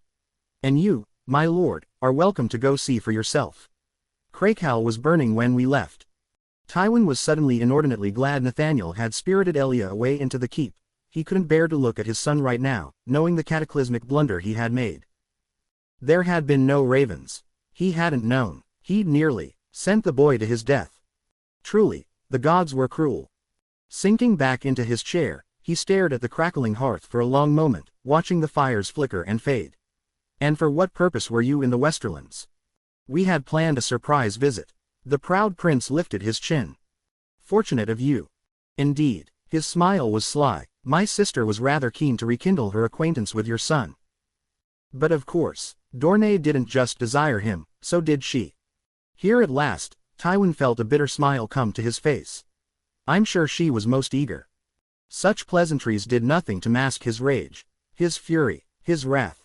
Joanna was even now taking Lyanna and Cersei aside to warn them of what had transpired. That was bound to be a battle he wanted no part of, but their absence only sparked his temper to new, towering heights. Aerys. This was his work, it must be. The mad dragon was laughing at him. He just knew it. How had they done this? How were they so lax as to miss such a sight? The Greyjoy fleet would have had to sail out to sea and swept back around to avoid being seen. Now Crakehall was set aflame, reavers raiding up and down the coast, and he hadn't been aware of any of it. They'd clearly acted with a plan, which was rare for the Ironborn. Was this some new scheme of the Mad King, or were the Greyjoys truly this foolish? Either way, the result would be the same. You have my thanks. He looked to a Baron, fighting down a grimace. Feel free to rest at your leisure. I shall do so. He bowed shallowly, smug smile never once leaving his face. I believe I shall seek out your son Tyrion and regale him with tales of my recent exploits. He knew about the awkwardness between them. Damn him. Tywin fought down a murderous surge of rage and waved the proud princeling out. The moment he left, he immediately began writing a letter to Lord Stark. Soon the rains would weep over the Kraken's broken halls. With not a soul to hear. 0.0.0.0. Alyssa disliked the darkness. Yet now, Nathaniel led her down into the deep and the dark as he had before, and belatedly she realized where they were going. The Stone Garden. 10 years since she had been here. She was but a child then. Now she was a young woman. Not yet fully grown, but a woman nonetheless. She still felt small when she came here. She had seen her death here, in a future that now would no longer be. She did not like this place. Yet here she was, at Nathaniel's behest. He had something to show her, he said, something she must keep a secret. Granted, she did not know what said secret was, but it intrigued her regardless. Frankly, she was eager to be distracted after the horror at Crakehall. What was down here? What was so secret as to require guards and torches and darkness, even in the early dawn? She could see the heart tree now with its twisted face, that old weirwood tree a grim reminder of what she had seen. Nathaniel stopped suddenly, drawing her close. Then, he whistled. Something stirred in the dark, a flicker of motion by the torches. She couldn't quite see it. It had wings. Elia stared. She stared hard. Is that what I think it is? He smiled ever so softly. See for yourself. A beast swooped down and landed before Elia, all red scales and 9 tails.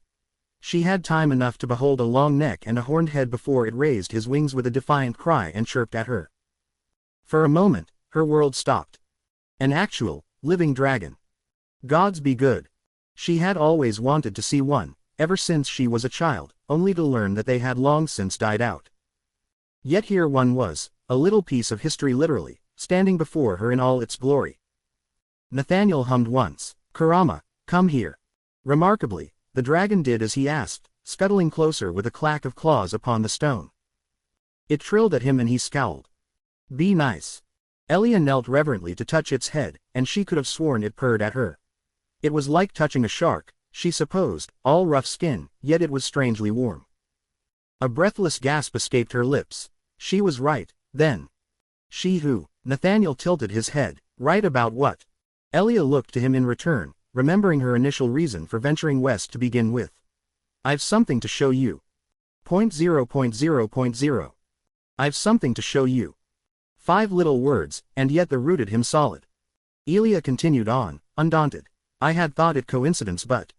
She delved a hand into the satchel and withdrew her prize with a small smile.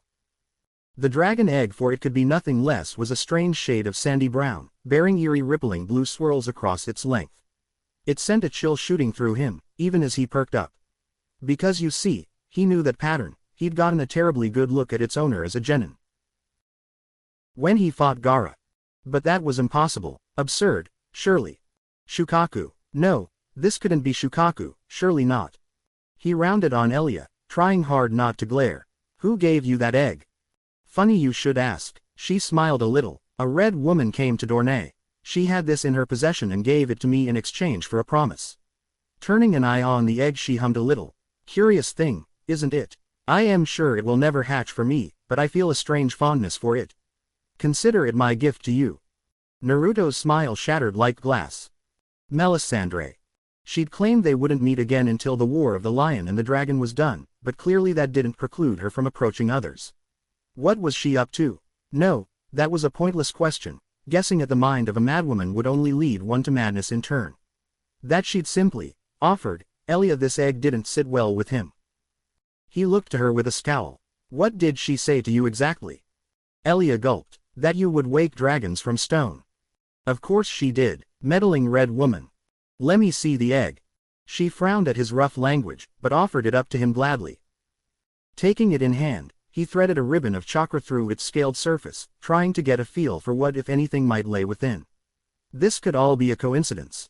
A mistake. Mere happenstance. Kurama was a miracle enough, but what were the chances of the other Baiju popping up in Westeros, let alone in dragon eggs or... The egg and the little life within spasmed suddenly in his hand, drawing a gasp from Elia. It moved Tilda. Naruto's smile became decidedly strained. So it did. Kurama hissed a laugh from his perch. Naruto did no such thing, so sorry. Well, then, that confirmed it. Fate was laughing at him. How large is he now? It was, Tywin felt, a fair question. Hardly the sort one asked at dinner to be sure. Meals were meant for more pleasant topics. Talk of family and weddings and heirs, not the size of an ever-growing dragon lurking below in the castle keep, but still a necessary inquiry nevertheless. Putting aside the matter of the other egg the Martell girl had brought which may or may not hatch on them, and wouldn't that be just wonderful for all the worst reasons they needed a sound plan of action going forward, or they were lost. They'd taken dinner together in his solar tonight, him and Nathaniel, just the two of them. Joanna and Cersei hadn't been best pleased by that, Tyrion even less so, but this was necessary. He would impress upon them the importance of the plan at a later date. For now it was of paramount importance that they came up with a battle plan, and soon. Ravens had flown quick and thick in the last day. The West looked to them for answers, for action. Commands they could give, and had, but they needed action, and soon. The Ironborn were already reaving up and down the western coast. They would come to Lannisport soon. It was not merely a matter of if, but when. Crakehall had already fallen to them, and given enough time, they might penetrate through to Cornfield. Feastfires was also a potential target, being on the coast as it was, but if the Ironborn commander had a proper head on his shoulders, unlikely, but possible he would seek to burn the fleet at Lannisport. Doing so would render them powerless to prevent further naval incursions and thus cripple any response they might make. Their enemy might well have pulled it off and caught them unawares too, if not for the Elia Martell and her brother's timely warning. The Dornish were going to be smug about this for years to come, he knew, if not outright decades. Tywin supposed he would have to compensate them, or he'd never hear the end of it. The siblings' timing spoke of good fortune, but Tywin didn't believe in luck. Not these days. Luck would have seen Aerys dead a decade ago on the Iron Throne. Luck was fickle. Sometimes it favored good men. Oftentimes it favored a darker sort. Perhaps luck was real, perhaps not, but he could not entrust his stratagems to luck. Even if it did, on occasion, swing in his favor. Hence the question about Kurama. Having a dragon burn the Greyjoy fleets over open water would simplify matters a great deal in the battles to come. With their ships burned, the enemy raiders would be trapped inland, with no escape, harassed from land and sky. Aegon the Conqueror had once done the same with another Ironborn at Harrenhal. It would be fitting to inflict the same fate on the Greyjoys in their towers at Pike.